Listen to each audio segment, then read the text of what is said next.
going to go for the knock, goes for the roll down, and he's spotted Sivy out. Looks for the clip, but he's not going to be able to get it. Jumps out instead, but goes down. Forward, trying to get a better position using the Smoker's advantage. Drives straight in. Out instead, but goes down. Now it's just Mortal alive. Poor Soul in a 1v1, but he cannot do it.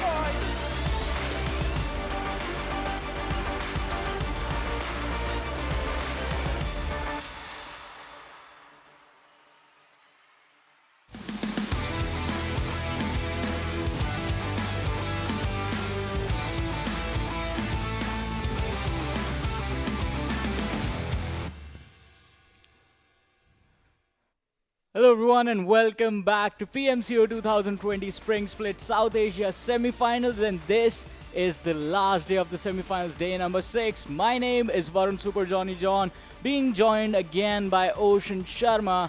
And if you guys are wondering why there's a lemon on the table, I think Ocean's gonna let you know. I mean, so today there's a little bet going on between us two amazing, incredible casters, and I am more incredible than him. I just wanted to state that. So yeah, a bet is being made out there, and the matter of the fact is, we are gonna pick some teams each and each and every match, and we are gonna see. Suppose I pick Team A, he picks Team B. If my team at the end of the match is at a higher standing than his team, then he is gonna have a lemon shot. Yeah. Or vice versa. If my team is lower, then I'm gonna have it. But that is gonna happen at the end of the day. So you know what's at stake out here.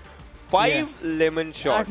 At max, because there's gonna be 4 games. We'll pick a team for each game, and we'll pick one team for the overall as well. And there are certain rules.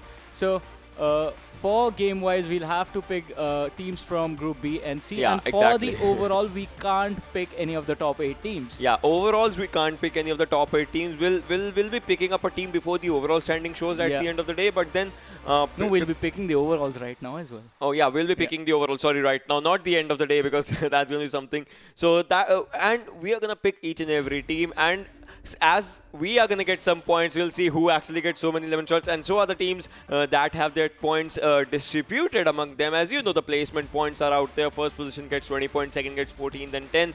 And after that, it's a story of a single point that gets degraded till the 10th position, and 11 to 16 is out there with a single point and 1 kill for 1 point. Yeah. So how many kills do you think we are going to get on each other while going for this? I have no idea. I think that only time will tell.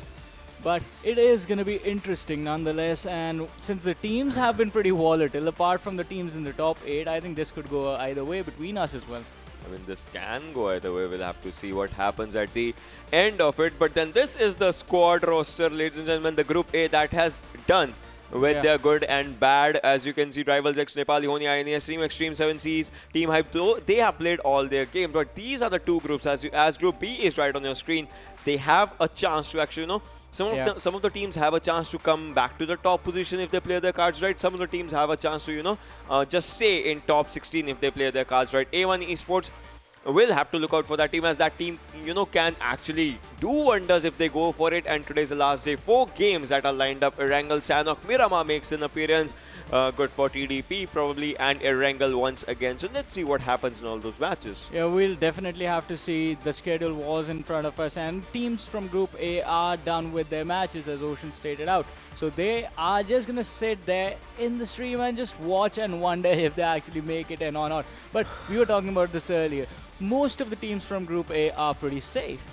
Most of them are pretty safe. And talking about safe as of now, like PN Gaming, I mean, the safest team, they still have matches, but the safest team out there, 209 points. No team is contesting them out. INES, like, look at this thing. 2nd, 3rd, 4th, 5th, 6th. I mean, till 6th position. Yeah. They have been good with their 16 games right now. 162 points, 161 points, 150. But the team that is going to matter is 1971 Gladiators. How far they can climb, because there are no negative marks. No, negative points, sorry, not the marks. There are no negative points. So even with one single point, you are going to climb up the ladder slowly and steadily. Rising Nepal will be out there on the 8th position. Let's see where Gladiators and Nepal start from, because they both have 146.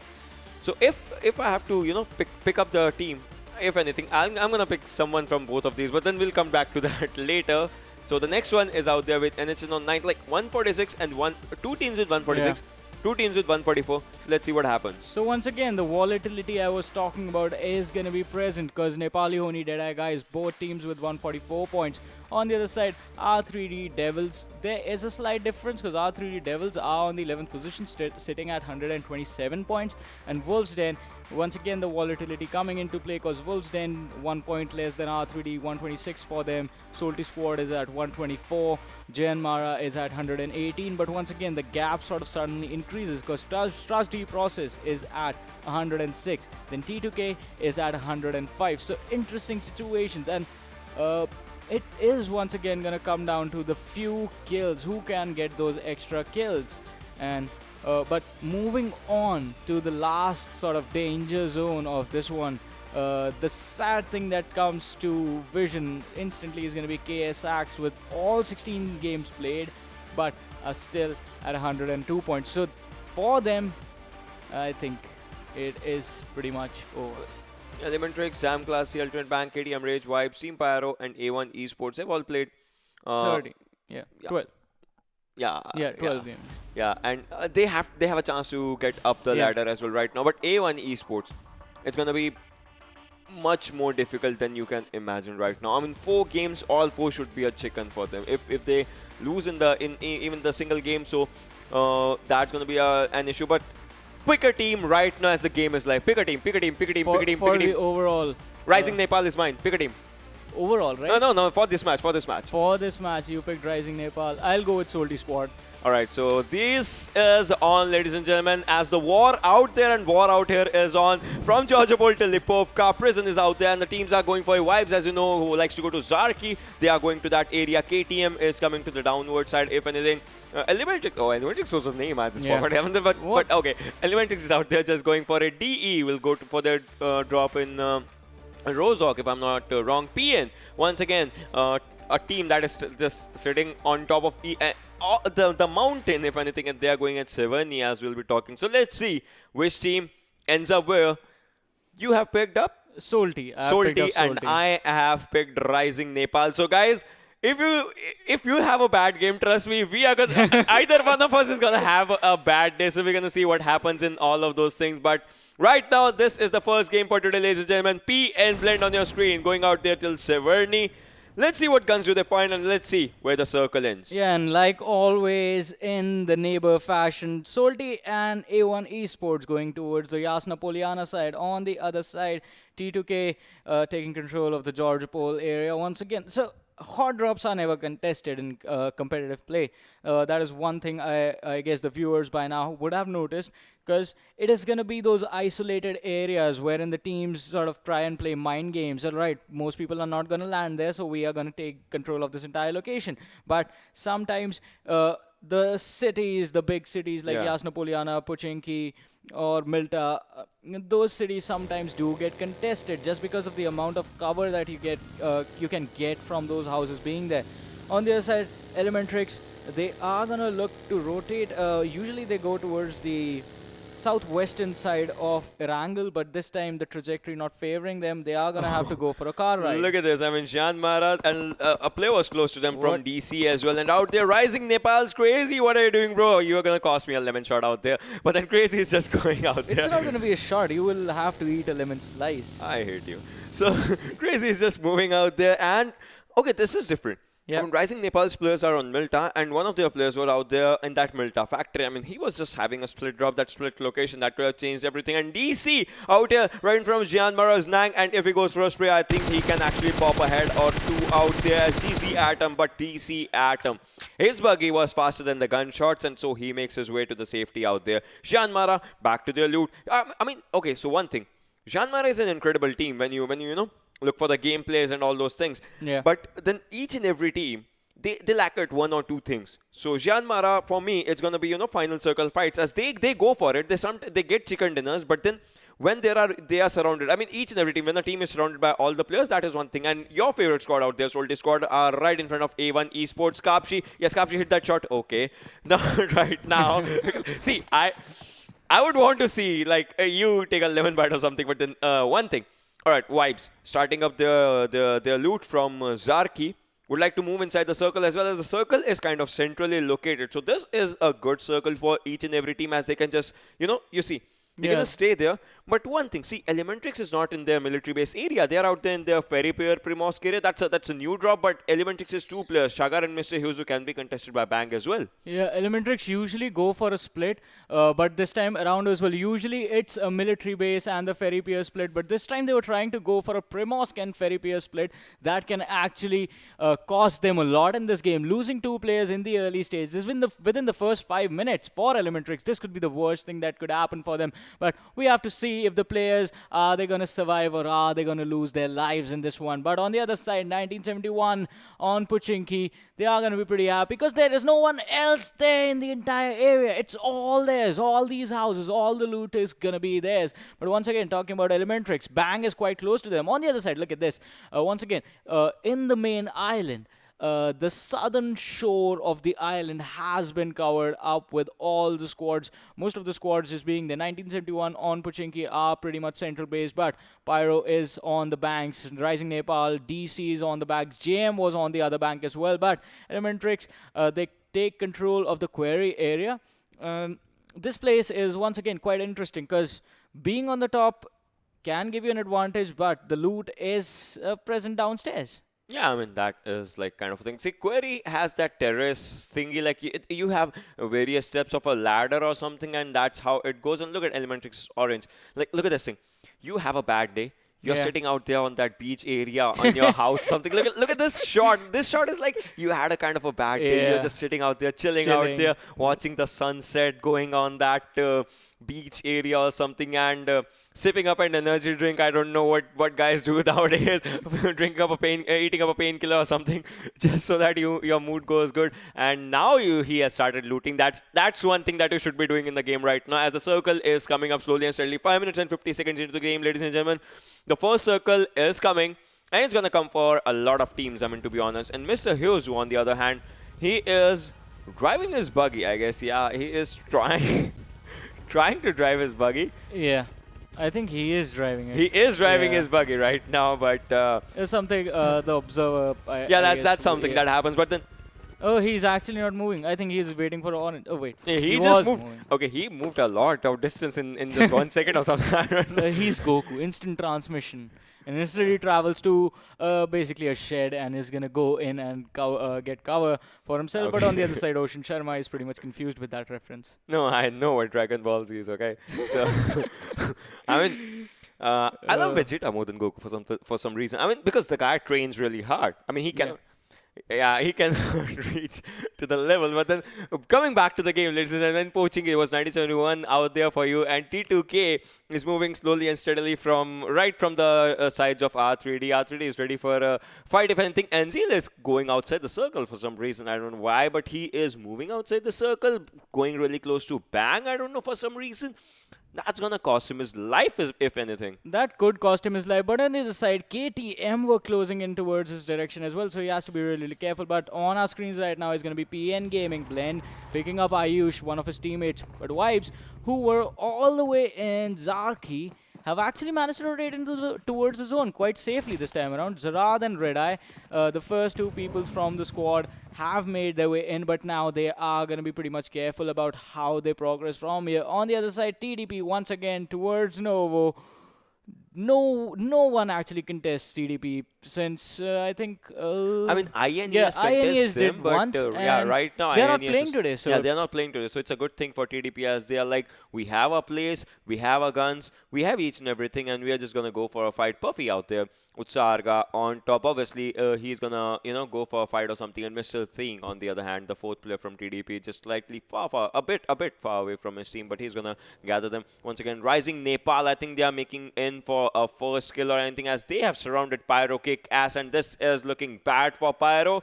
Or it might be bad for Rising Nepal as well, I don't know, because the situations can turn either way. And out there, Pyro kick ass, he's being shotted from the other direction. Pyro mid comes in, takes down Rising Nepal. Sonam needs a revive right now. Alex Whitey has also been spotted. So Rising Nepal did a really good push on Pyro, but the push actually backfired out there. We'll have to see what happens as Kick-Ass is out there in that house. Yeah, but this is a 2 versus 4 engagement, so they have to know that they have an advantage. Pyro Kick-Ass, once again, as Ocean said, is all alone in that house, and he has pretty much been cornered. On the other side, Rising Nepal, the only downside for them right now is that fact that Sonam got knocked out. Once he get up, he is going to have to use that healing utility, and in the early stages, in the first 8 minutes, since Rising Nepal's rotation was a little bit weird, we don't know how much they have, but the other two players from the side of Pyro, they are closing in. Myth, Yama is here as well. The backup has arrived. The backup that was needed is out there. Myth is on one side, Yama and Kick-Ass. But can Yama climb up? I know he cannot climb up, so he'll have to take the fight from the outer direction. So even if the 4 players are together,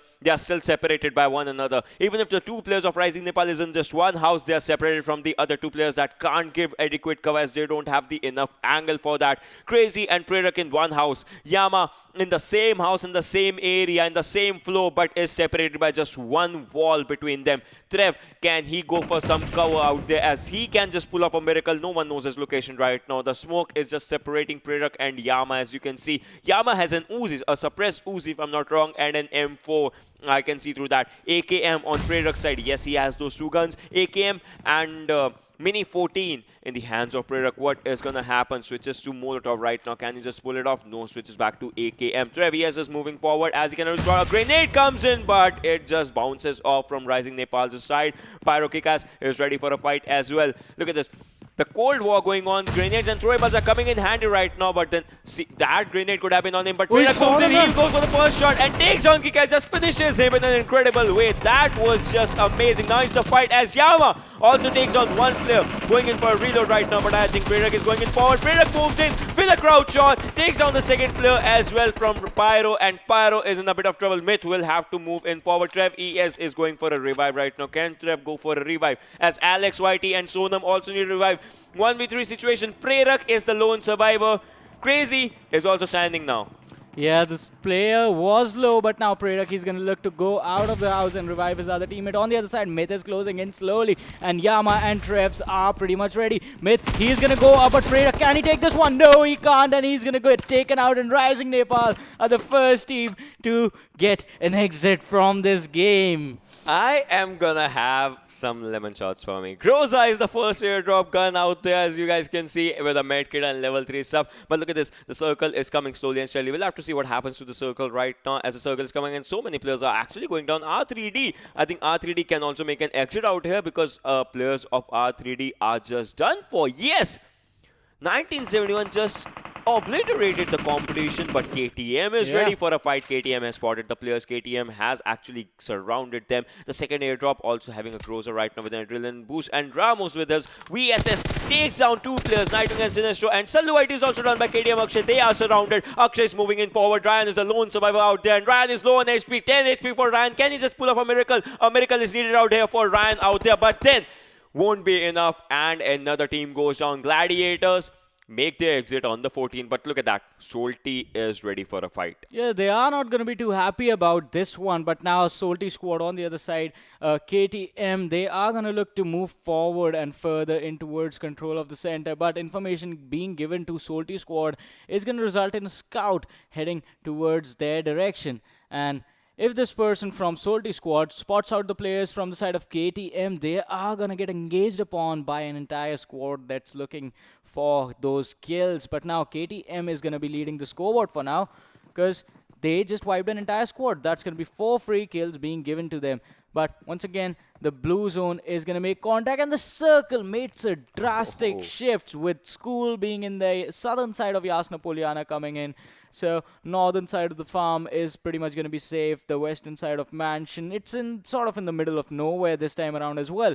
But once again, PN Gaming and DE Illusion, they are quite close, DE and PN Gaming. Illusion is the man that's like closest to PN right now, but he has to be careful as well because the balcony in that house, that could be one of the places where he could be spotted and basically take some damage for free for no reason as well. But now we see T2K trained to kill, trying to rotate in towards the zone. Elementrix doing the same as well. But DE, they are going to engage on Bang, and LTD is going to be knocked out and finished off as well.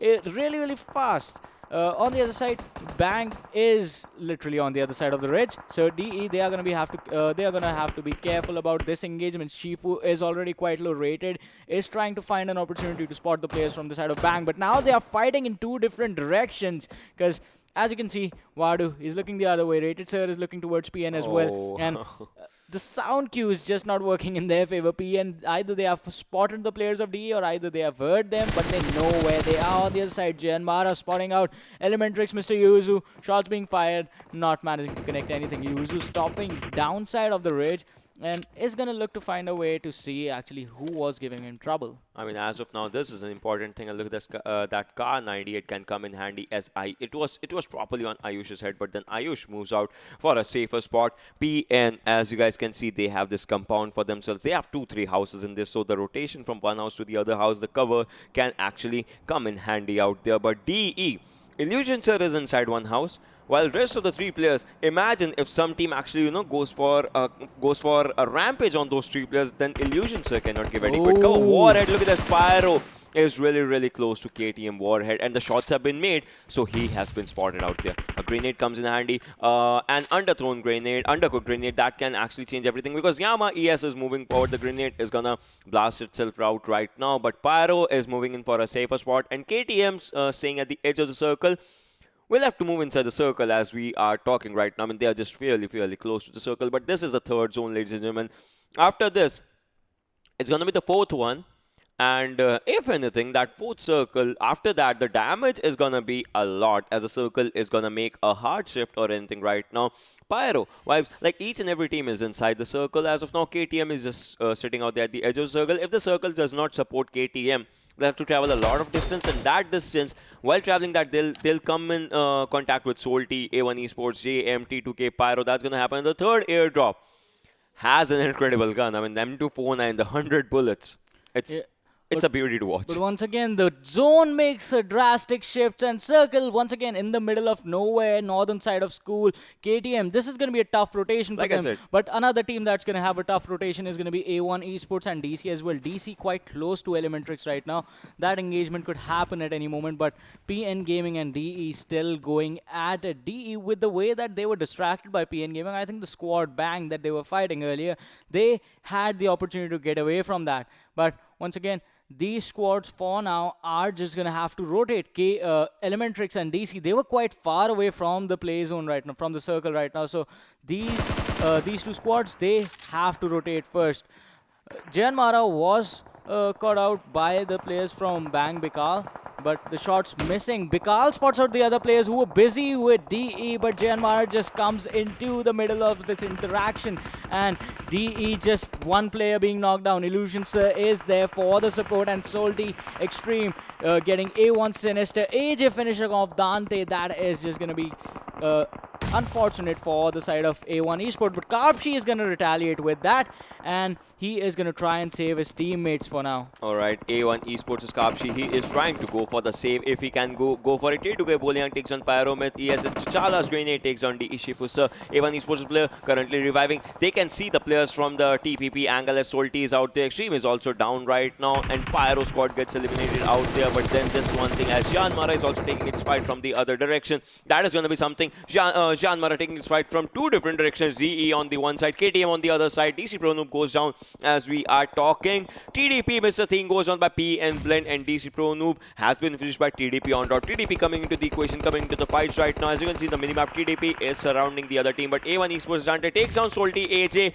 Salty Sadhu in that, with that UMP takes down A1 Esports Karpshi, and Dante goes down by Salty Xtreme's Beryl M762, and Salty Sadhu eliminating A1 Esports. Salty is on fire right now. The domination with 3 kills in this fight by Salty Xtreme. That guy is looking really good when it comes to a fight right now. The team is determined. That seems like an incredible thing for the team right now, as they kind of need those points to stay in top 16. The top 16 teams are the ones that are going to advance for the PMCO Finals, and this is important for each and every team. Vibes, on the other hand, still playing at the edge of the zone right now. They started their journey with Zarki, and they ended up right here. Let's see how far can the journey go for them. Bang is kind of surrounded by the teams on the mountain side, so the next rotation for the team is going to be really difficult. TDP Utsaka with the Kar 98 takes down DC Atom as we are talking. Yeah, but once again, Jyanmaara with that high ground, they have the high ground, but for now they are going to be in trouble because they are being surrounded as well. DE rated, so with that many 14 is going to look to spot. He's looking to blow off the tires of that car that was parked inside the house just to stop T2K and put them in a bit of trouble when the next circle comes in when they have to rotate in the future. But for now, Jyanmaara, they are going at it with the players from the side of KTM, and that once again is going to be an interesting fight because KTM Warhead, he has been knocked down. Akshay is quite low. Suraj once again proning behind the rock. Gunner is trying to find a flank, but Suraj, I think he knows that the player is there. Oh, the shots being fired are going to give away the information, but Gunner once again retaliates with shots of his own. The nade being cooked. If that go, Gunner taking damage from another angle. He has to be careful because Bang, players from the side of Bang, they did see him, and now they are going to take him out as well. Bang yes is doing the job, finishing the man that he got solo. Gunner, the aggression not working out, but the smoke for Warhead is there. He is going to get a revive now. He's going to get the heal, and Akshay is going to be happy about it. But on the other side, saving Suraj is going to be a little bit hard. Smoke for Gunner being popped as well, but Jyanmaara, you have to be careful because Bang is going to start closing in, and you have to worry about Solti squad as well, who is right behind you. So 11 teams remaining, ladies and gentlemen. This is something out here. 36 people alive. Bang, the circle is not on them. 100 meters the distance from the circle. Jyanmaara Bang goes down by KTM Warheads. Grenade out there, and Bang is trying to make the maximum use out of that thing. As the circle is closing in, Bang will have to move in forward. Gunner has been taken on by KTM. Akshay, as we are talking, KTM is looking really, really good as out there. See, Nang is driving Bang, and T'Challa is trying to go for a shot. If he shots another shot, then Warhead would have been gone down, but then Bang Bikal just moving in forward. Bang YCL also moving forward. T'Challa once again trying to spot some players. Elementrix Shaga goes down by Solti Sadhu, as Solti is looking in for an incredible fight. T2K Shari takes on Bang Bikal, as we were talking. T2K Shari finishes him as he was trying to make his moves with a vehicle right now, but at the edge of the circle, the zone is open. The next zone is gonna be open. Wives Knight goes out by TDP Utsaga with his M4. Glacier play zone eats up Elementrix's Shagar and T2K and Bang. Look at this. Bang is trying to hold this area, but can one person, Bang SS, hold it against 4 people? That is gonna be a question. D. Wadusa takes on PN Mafia Ninja from PN Gaming, and he does it. Bang SS takes on one player. Damn Classic gets eliminated on the 11th spot right now, and Bang SS will try to go for a finish or not. He's going for some jump shots. Can those jump shots land on him? But a grenade comes in, is on the right now. Now he has the idea of grenade. He's gonna throw that grenade. Can that grenade do the damage? As grenade has been thrown, the grenades are coming on him, but another grenade goes thrown and takes down T2K Hunter to a low HP, but finishes one player. That is T2K Legend. Shari's moving forward. SS spots him as well. 1v3 situation, is low on health right now. Won't be able to take him as he's 10 HP, but does take him.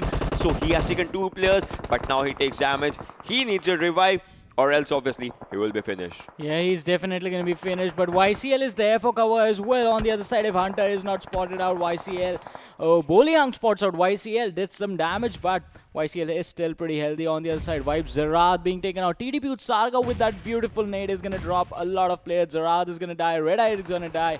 And that is just going to be 9 teams remaining in the game. Bang SS, he is going to bleed out and he is going to die slowly and steadily. But on the other side, Chari getting that revive is going to be pretty much happy about it. The smokes being popped. He is going to heal behind that wall now. Bang YCL popped these smokes and he kind of helped T2K with these smokes. But look at one thing. Bang YCL is the lone person inside the circle, and he is alone out there. I mean, literally as well.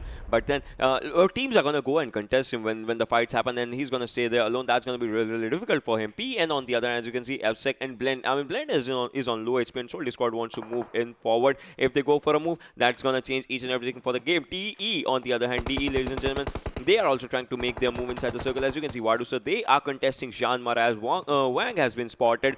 And T2K undertakes on KTM Suroj. Illusion Sir, Shifu Sir on the back end of the house, and T'Challa on the one end. If Illusion Sir can do one thing, he can go for a grenade, and that can pop T'Challa down, and that can actually keep Jyanmaara in a difficult situation, but that's not happening right now. But DE, now they have to move inside the zone, and the zone is, I mean, they have to contest Jyanmaara either way or the other. If they stay there late, then the zone is going to damage them as well. Yeah, Nang steps up though. T'Challa drops out. Wang is going to follow soon, and DE could be in trouble because with like JM, they are looking for a wraparound, but Salty AJ is going to finish off some of the players. Ultimate Bang taking an exit from the game. Salty Sadu is going to be dropped, and DE was the team that did it. Jyanmaara and DE still going at it. T'Challa is going to be dropped. Wang still left standing, 2 players. Oh, it's all three of the players from the side of DE have gone down. Illusion Sir is the only man left standing. This is going to be a 1 versus 1 fight, but the revives, they are going to come in soon. Illusion reviving his teammates. PN Gaming taking an exit early on. The team sitting on number 1 position for now. And Nang, he does not have an opportunity to revive his teammates because they are down. On the other side, T'Challa, he is getting a revive on the back, but Rated Sir is going to be up now. He's going to be healing, and Illusion popping up that smoke is going to revive Rated in a matter of seconds. And that is going to happen now. He is up, but the players still not finished off from the side of Jyanmaara. T'Challa is up. He's going to heal up, and he is at 75% health now. The fight coming in once again. T'Challa getting knocked out for the second time. Wang is going to be up in a matter of seconds, but can he make something happen? Nang, the revive comes in. How long can they take this? How long can they delay this fate? But once again, DE, they have basically put them in a chokehold for now. T'Challa was finished off. DE still in this 2 versus 4 situation, but Jyanmaara, can you win this one? Shifu is going to be dropped. Illusion, he is trading damage with Nang, but Wang is going to be dropped instead. Now Nang, the only man left standing. Can he win this one? I don't think so, because 2 people were shooting at him, and he's going to go down. Whoa! Shifu Sir takes a nade from T2K, and that is going to put them in trouble. 2 players from the side of Jyanmaara, DE go down this time. It's a 2v3 situation, 1v4, 2v3 situation, ladies and gentlemen. This is incredible. That was a team nade.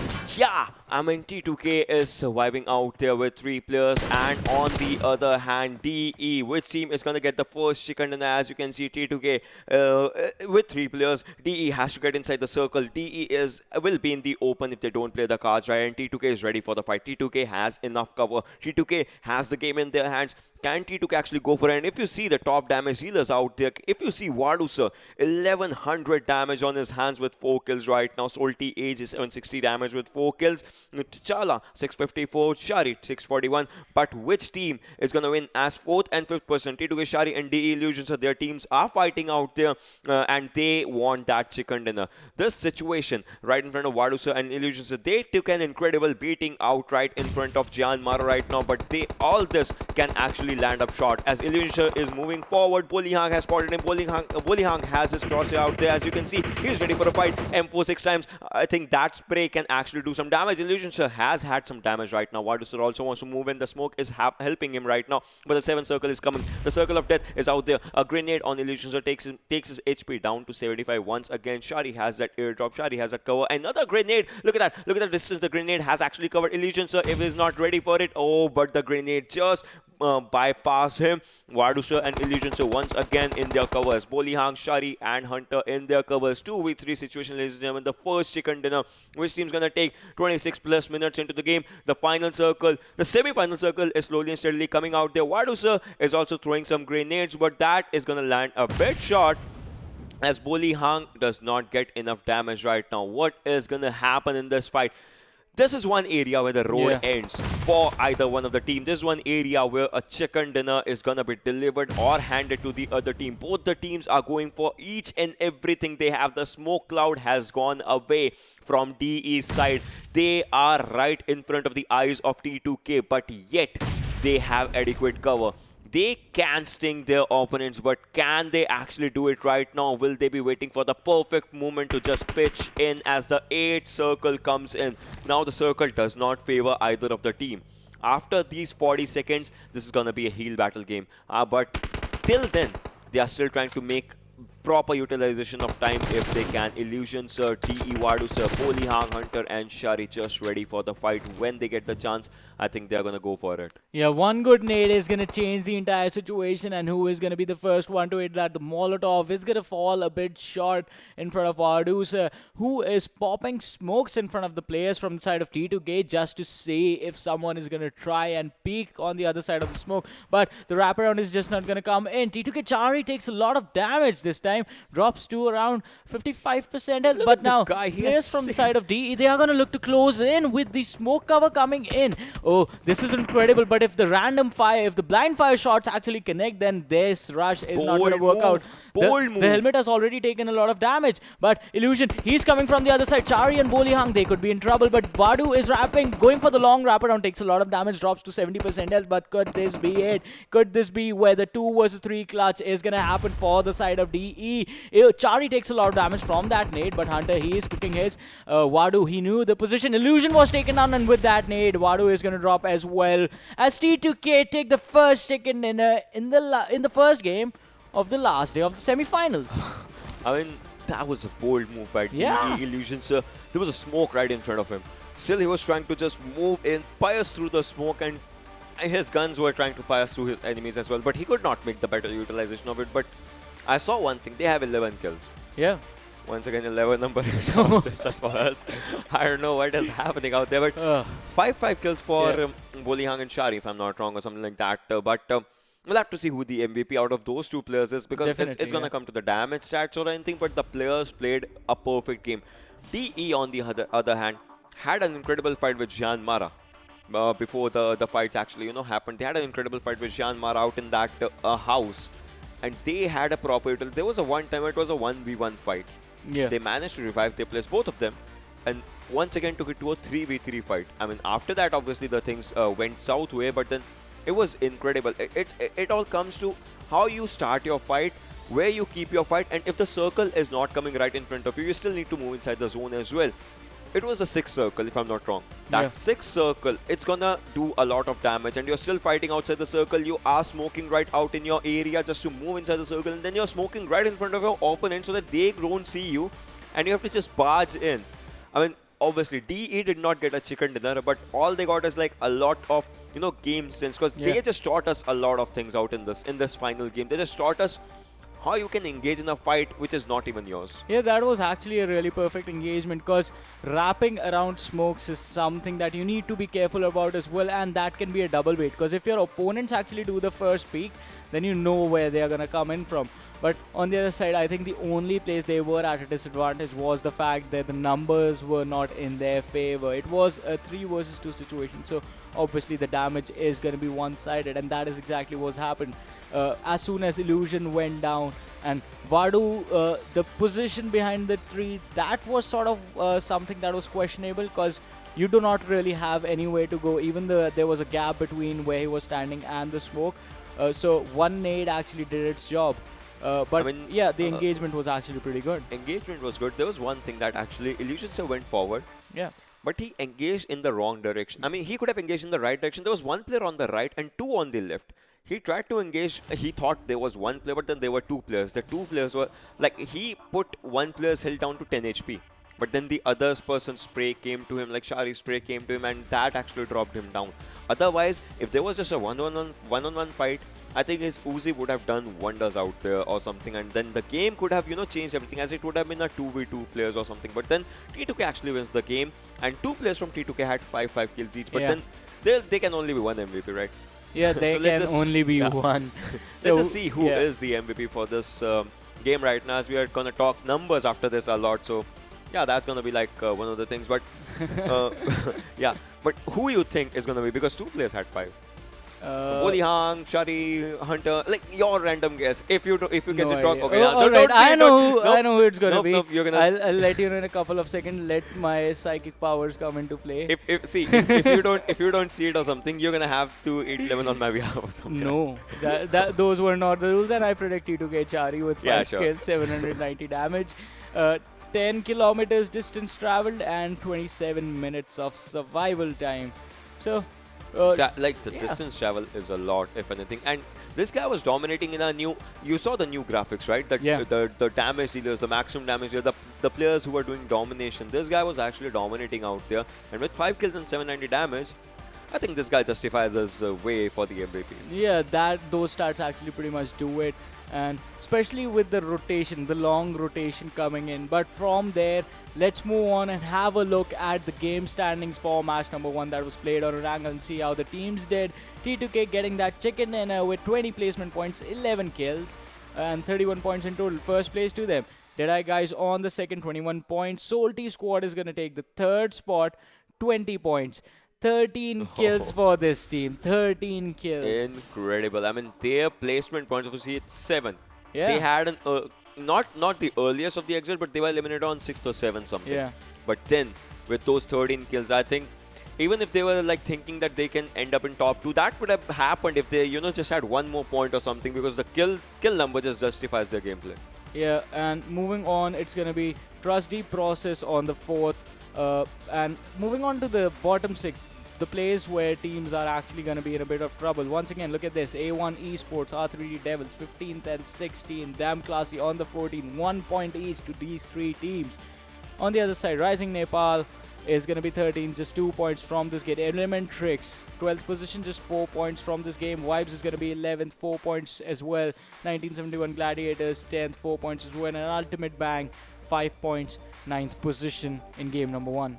I mean, my Lemon's on 13 right now, so that's going to be one of the things. So the count is Ocean for now is going to have one lemon slice. Yeah, so yeah, if you guys are joining us right now, so there's a bet going on between us two. We are gonna predict our team before each and every match, and if my team ends up on the bottom side as compared to his team, like if his team is team A and mine is B, if his team is getting chicken dinner and mine is like on second, third, even on second, then I'm gonna eat a lemon slice. On the other hand, if my team is getting on like first, second, third, fourth, anything, and if his team has a lower rank than mine, then he's gonna have a lemon slice.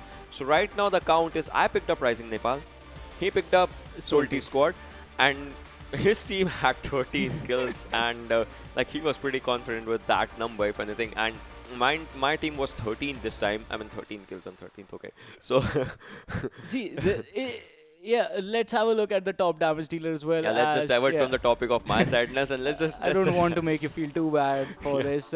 Damage dealers now. Wadu sir with 1100 damage on him. T2K Chari 790. Salty AJ is going to be 760. Illusion Sir damage 647. And Pyrometh is going to be 516 for this game. Wadu, like 1151 damage. Wow. Wadu? I mean, but seriously, that was amazing. Like if you talk about the damage stats and all those things, but then let's just have a look at the overall standings. Like which team has started their day in the overall good standings, which team kind of needs to focus, as the top 16 are gonna be the ones that are gonna qualify. PN Gaming, I mean 215 points, still good for them. Deadeyes Guys is out there on the second one. INES is on the third. Rival X is on the fourth. Team 7C is on the fifth. Team Hype is going to be on the sixth. Team Xtreme is going to be on the seventh. And 1971 Gladiators is going to be out on the 8th spot with 150 points in the bank right now with 13 games. Yeah, moving on to the next stage, we'll have to see how things are changing. Rising Nepal taking a slight dip. 9th position, 148 points. Salty Squad climbing up slowly and steadily. Take the 10th position now, 144 points for them. Nepali Ho Ni, they have played all their games. They are in Group A, so from here on out, they are going to be dropping because the teams quite close to them are still sitting at 13. Nepali Ho Ni for now, 11th position, 144 points. The team right below them, Team T2K, is at 12th position with 136 points.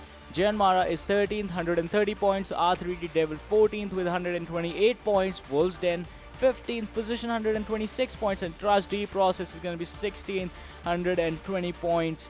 But moving on, so Trust D is sitting at 120. Now from there on out, Elementrix is 17th, 15 points behind Trust D Process, 105 points for them.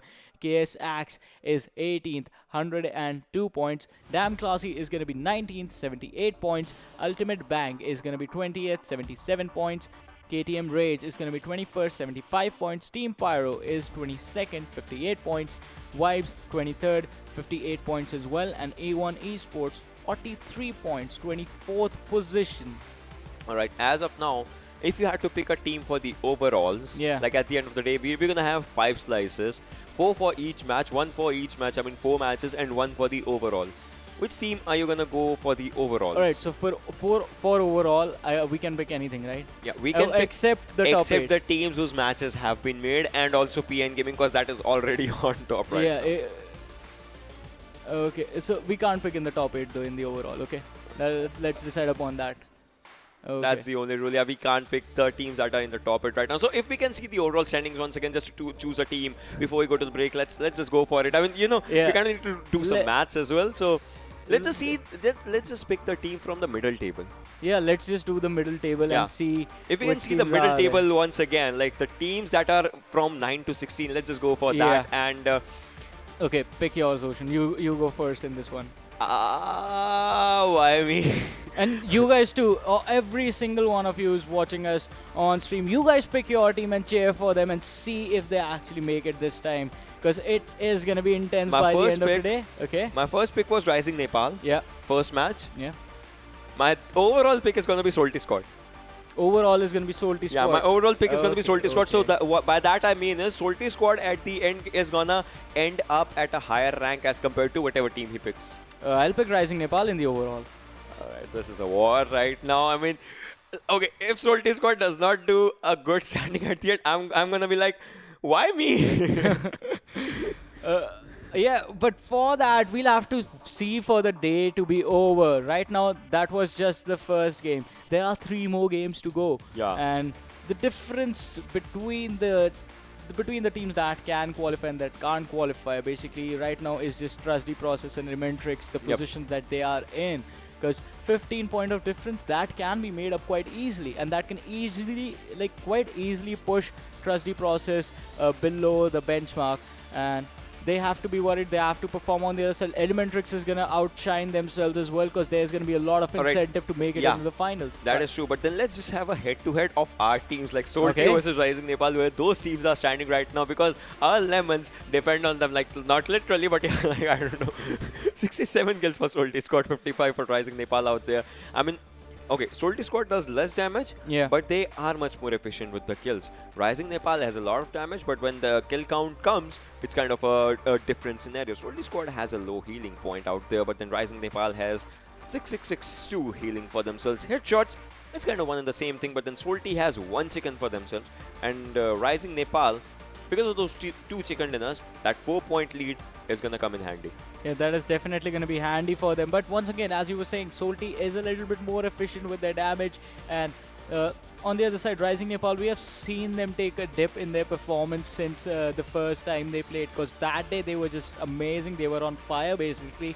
And from there on out, their performance has sort of slowed down a little bit. But today being the last day, I expect them to go all out in today's game. But we have to see that in the upcoming 3 games that are going to happen. It is going to be Sanhok up next. We'll be back after a short break. You guys stay tuned and keep watching.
Hello everyone and once again welcome back to PMCO 2020 Spring Split South Asia Semi-Finals day number 6. My name is Varun Super Johnny John, joined by Ocean Sharma, and what an amazing first game we had on Erangel, but now it's going to be turned for an even more amazing game on Sanhok. Pick a team, pick a team, pick a team, pick a team. Jyanmaara. Okay. So this is going to be a second game. I don't know. So this is going to be the second match, and okay. So the major thing is now DE. They had a second position, the previous one. Yeah. T2K had the first position. So DE has it in them. Like they can actually go for those matches, incredible matches. We'll have to see, can they contest their dropping spot or their dropping spot gets contested in Sanhok, and if the teams will be going to boot camp or see, because this is do and die situation for some teams. Yeah. They might change their strategies, they might not. So for this, I don't know. I'm gonna have Elementrix for my side. I'll be picking up Elementrix. This guy has Jyanmaara for the second match. Let's see which team, or if our teams fight or something. Yeah, our teams are gonna fight definitely, but this time on Sanhok once again, things are gonna look slightly different than usual because this is gonna be the last game. You don't really have to care about anything. If you mess up, this is gonna be it. You are gonna be careful with every single little detail about the game. Yeah, I mean today everything has its last. We're gonna have last Erangel. We're gonna have last Miramar. We are about to have last Sanhok. Yeah. So if you guys need to change your strategies or anything, now is not the time of experimentation. Exactly. But if you are at that weaker spot of the bunch of like 9 to 16 or something, you can go for a bit of an experiment. Like you can go for a bit hit and trial or something, but it should be a hit and not a trial. That just takes you down or something. Let's just take a look at our teams, the teams that we have picked. That is Jyanmaara and Elementrix. If we are talking numbers about that, so your team, Jyanmaara, has 46 kills. My team has 40 kills right now. The damage is .12k for the team. That's an incredible number. Mine has 9705 so far. Yeah, and talking about healing, 5442 for the side of Jyanmaara, and Elementrix on the other side, 4571 headshots. Elementrix take that one, 11 headshots for the team. On the other side, Jyanmaara sitting at 6, but one chicken dinner for both these guys. But points is where things change, because Jyanmaara is sitting at 130 right now. Elementrix on the other side, just barely out of the top 16. Are sitting on the 17th position with 105 points right now. I mean, Elementrix, this is kind of a desperation game that they would be needing. But then there's one more team, okay? TDP. They are at 16th spot right now. 120, yeah, 100. I mean, the point difference is 15, but they need to climb a bit more, right? Exactly. And TDP is playing today as well, so both these teams are going to look to make the push into the top 16, and we'll have to see by the end of today who is going to be the team that gets kicked out. Yeah, and some big names might go out, some names might stay in, but it's a topsy-turvy cover. It all depends on where you land, how you play the game, how the circles shift against you or for you. Like yesterday, if you remember PN Gaming, yes, 3 places circle was on. And that happened on Erangel, on Vakindi. All the games were theirs except the last one wherein they got eliminated quite early, and we were talking about... They got 4th position in the last game, I still remember that one. But we were wondering, like, it had to be 4 chicken dinners. It had to be 4 chicken dinners for PN Gaming yesterday, but they are playing today as well. The first game was not theirs. Are they looking to make the same thing happen? 3 chicken dinners. The first game is gone. Now it's Sanhok. The trajectory starting from the eastern side of the map, moving over towards from boot camp, heading over to the Camp Alpha Island to the extreme edge.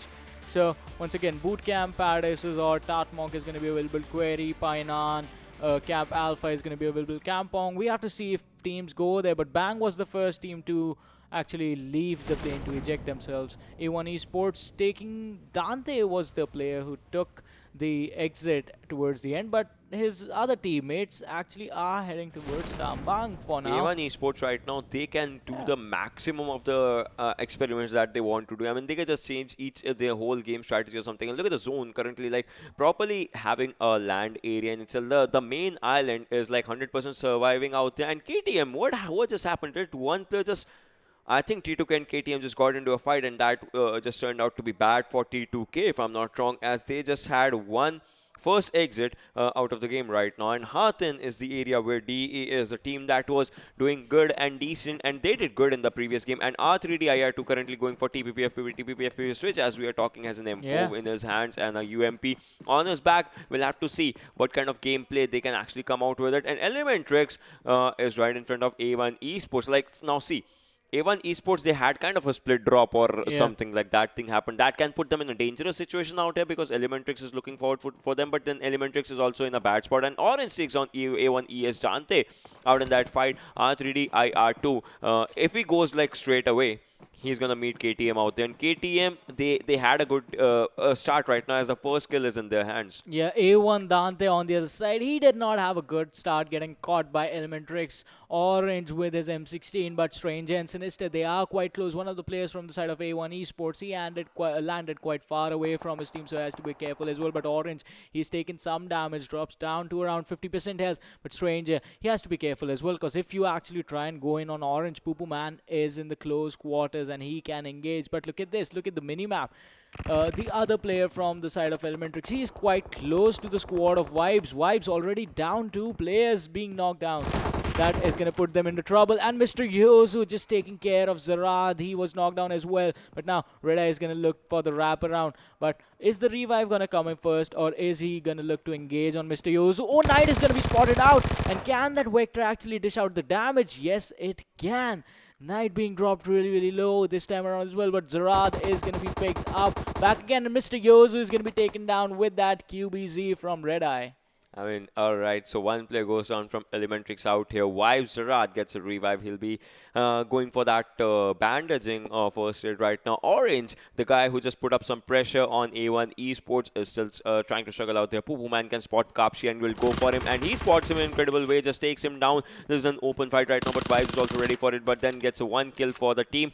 Poo Poo Man knows A1 is Esports is out there, but they don't know that Wives is on the other side, as Wives can also come for this fight. But Poo Poo Man low on HP right now is going for another engagement with Stranger. Just goes out there with that shotgun. S12K does not deal enough damage, but right now Stranger is low on health. Dante is also out there. 13 bullets, 12 bullets going for a reload right now. Sister goes in and just takes down Poo Poo Man like that. A1 Esports, this can be their game. I think they'll go for a finish right now as they want to go for it.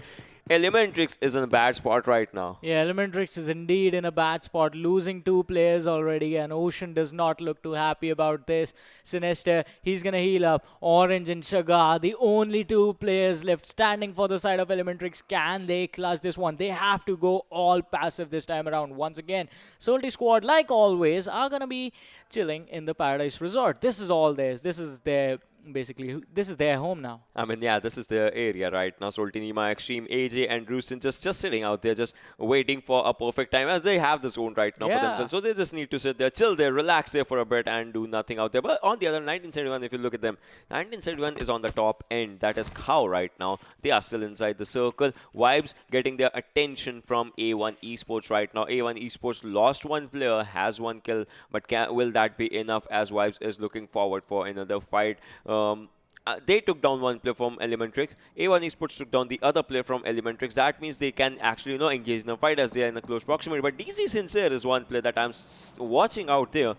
Will he try and startle someone from A1 Esports? That's going to be a bit of a question right now. Yeah, he is quite far away though, but A1 Esports being pushed out of this ruins area. They are going to be in some trouble. Vibes slowly moving in their direction. Redeye and Knight leading the charge.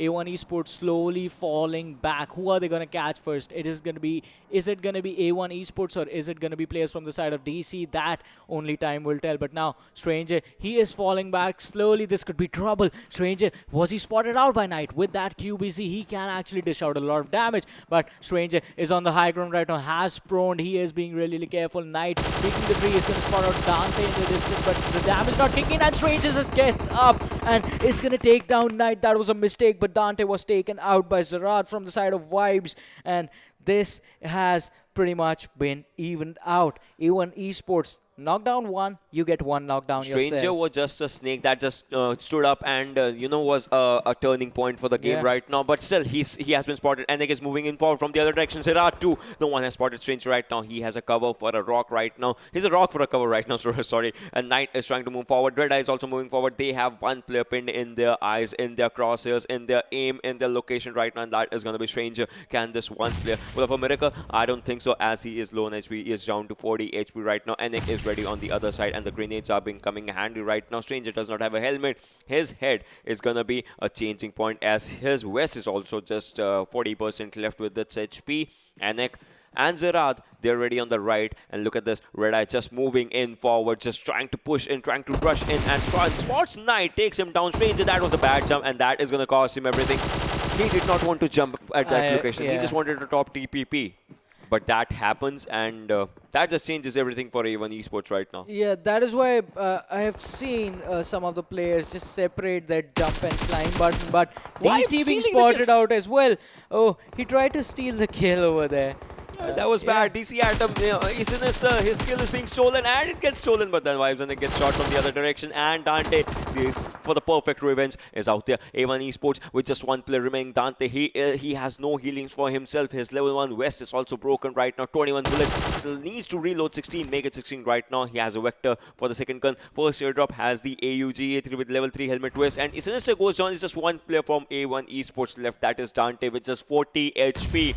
Sincere, low on health. Dante, if he gets spotted, that's going to be bad. But then Zerad and Enik both are bleeding out. No revival coming for them. Red Eye and Knight are low on HP. Zerad is going to go down, and yes, DC Sincere gets that kill of Vibes Zerad, as Vibes was trying to move in forward. Dante is still surviving, still staying out there. PN Gaming, on the other hand, is trying to take up some fights, as they have spotted some players from DC as well. DC and Vibes currently outside the circle right now.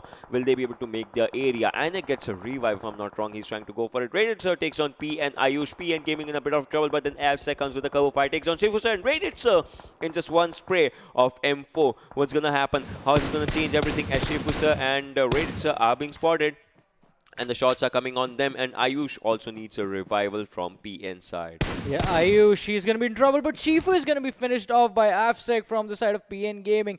The water, the distance from the bridge is the only thing protecting Vadu Sir and Rated Sir for now. Rated Sir was knocked down, but the revive is going to come in. Illusion Sir, he is pretty healthy, but the distance, he is quite far back from his team, so the cover fire is going to be pretty tricky to land in front of the shed.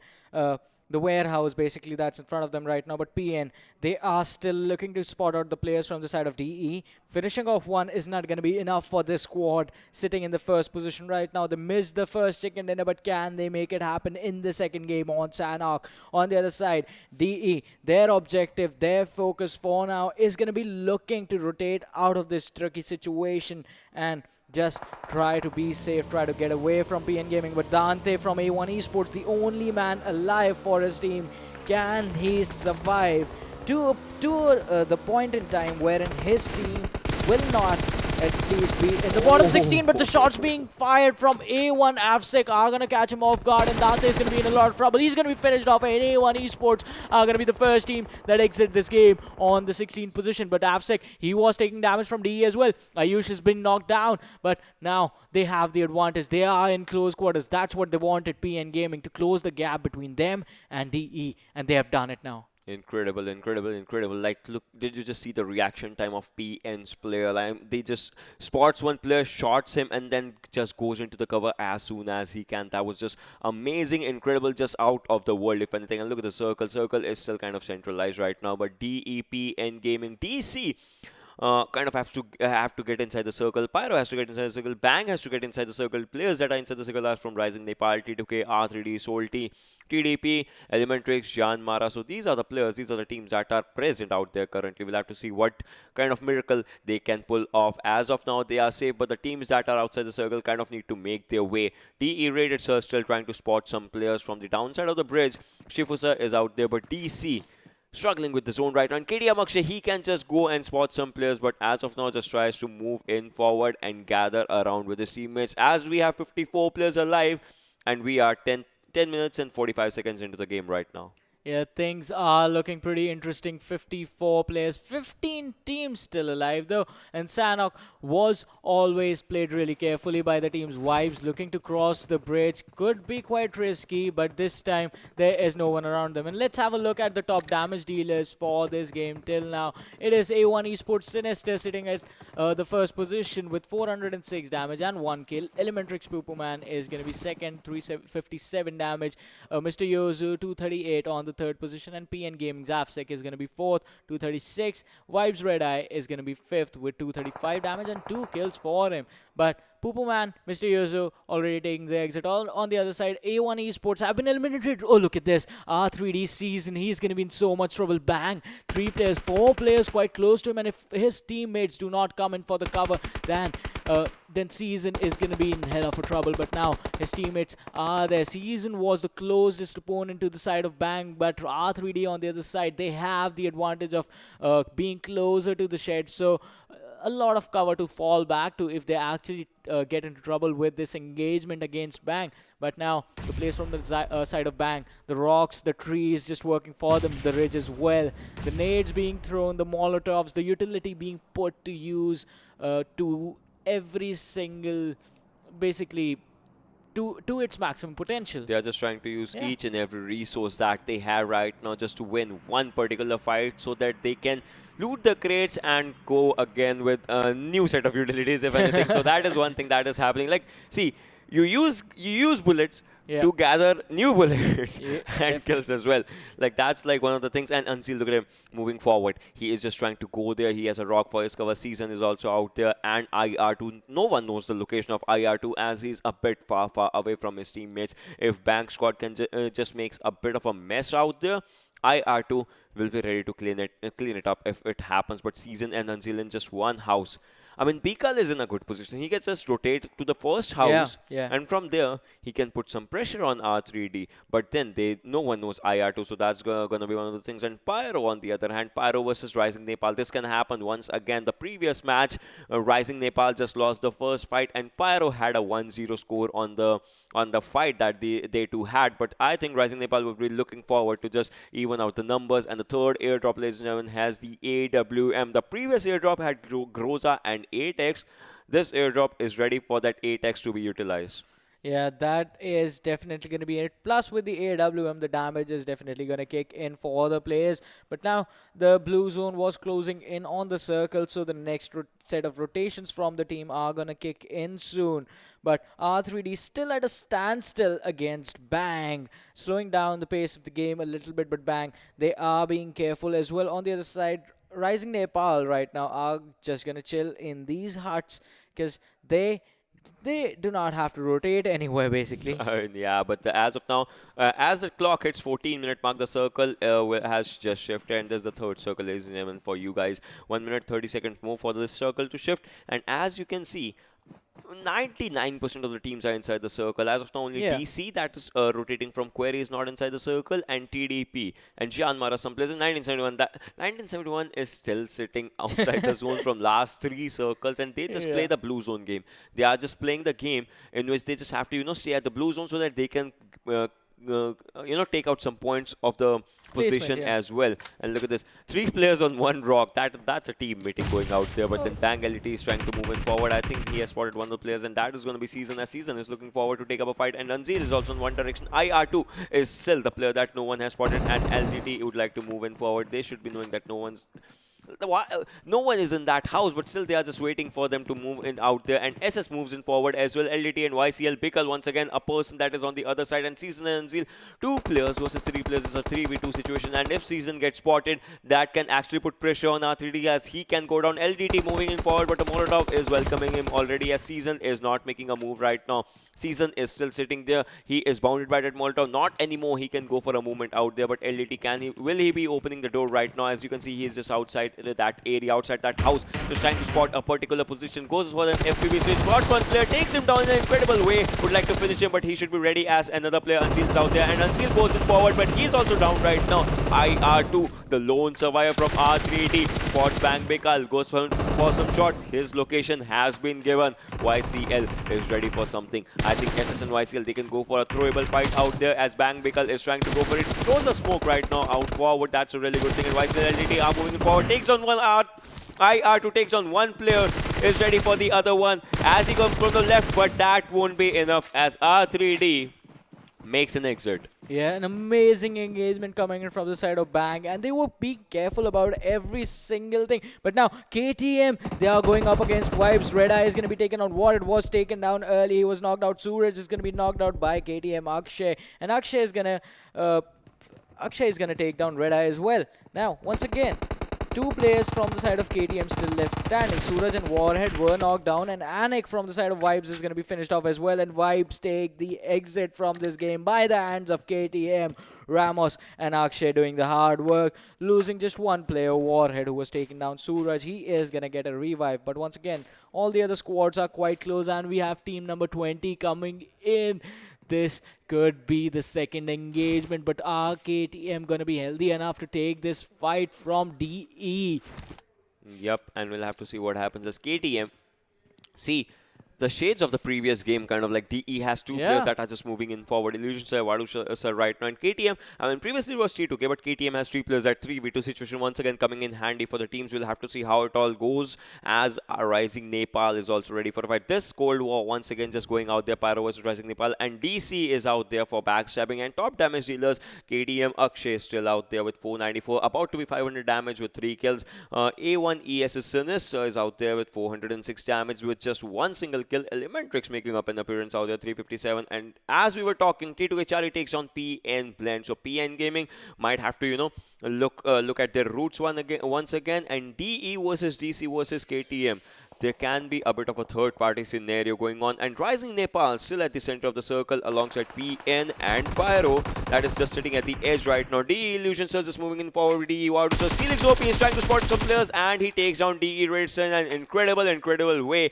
His AKM does a lovely job when he has that in his hands. Yeah, it definitely does. But on the other side, when we had a look of the minimap, did you see where Jyanmaara was? They were outside the circle, so the rotation for them is going to be pretty hard. But on the other side, DC, they could be in trouble because they tried to engage in a fight where DE and KTM were already present. But on the other side, KTM, their attention focused on TDP, Mr. Thing being taken down as well. And that could go wrong for the side of TDP at any given moment. Just one player left standing. How long can they survive? But Kick-Ass, he's going to take a lot of damage. He's going to be knocked out by Vadu sir. But Vadu is going to be taken down, and he's going to be finished off. Deadeye Guy is taking an exit on the 13th position by Pyro Trevez's hand. The revive is going to come in for his teammate, but for now he has to be careful as well. But KTM are closing, and TDP Utsarga, he's going to go in against the squad of Bang. How can he help his team survive? They are being engaged upon from both sides. KTM on one, Bang in front of them. Utsarga with that Uzi at a close range. This could be really lethal to the players of Bang. LTD right in front of them, going for that TPP, but is not going to find anyone. But now all his teammates are there. It's going to be a 4 versus 2 engagement in the front line. 2 players from the side of Bang. They were left back, so they can actually do a lot of damage from far off distance. On top is already quite low. Look at YCL. He's just rotating to the direction no one just knows out his location out there. Utsarga is going for a grenade throw. Puffy on the left hand side goes for a grenade in the smoke, and Bang Bikal can go down, but then the grenade is just far away. KTM still goes down as Bang SS is taking his fight to the other direction. LDT moving in forward is just one rock behind, takes down one, spots one player, and he is low on 10 HP. Bikal is moving forward. Utsarga and Puffy, it might be really bad for them as Bang LDT is moving in forward, takes down 2 players in an incredible 1-on-2 situation. Bang SS is doing incredible job of finishing those players and eliminates TDP. As Bang SS, I think he has 3 kills if I'm not wrong, or if not anything, he surely has 2 kills, or this guy. Yeah, definitely this guy with the backstab for his team, with the cover fire basically, just set up the fight in amazing fashion. On the other side, Salty squad, Nima is going to be knocked down. But Pyro, this could go horrible for them at any given moment if KTM actually engage upon them, because Rising Nepal is on the downward side as well, and once the shots are fired over here, the information is going to be relayed. But now, Salty squad, Xtreme and AJ in close quarters with 1971 Gladiators, and the circle blue zone is coming in as well. So this is going to be incredible. AJ is going to be taken down, but Xtreme is still standing. Sinistro running out on the outside and is going to finish up Xtreme as well.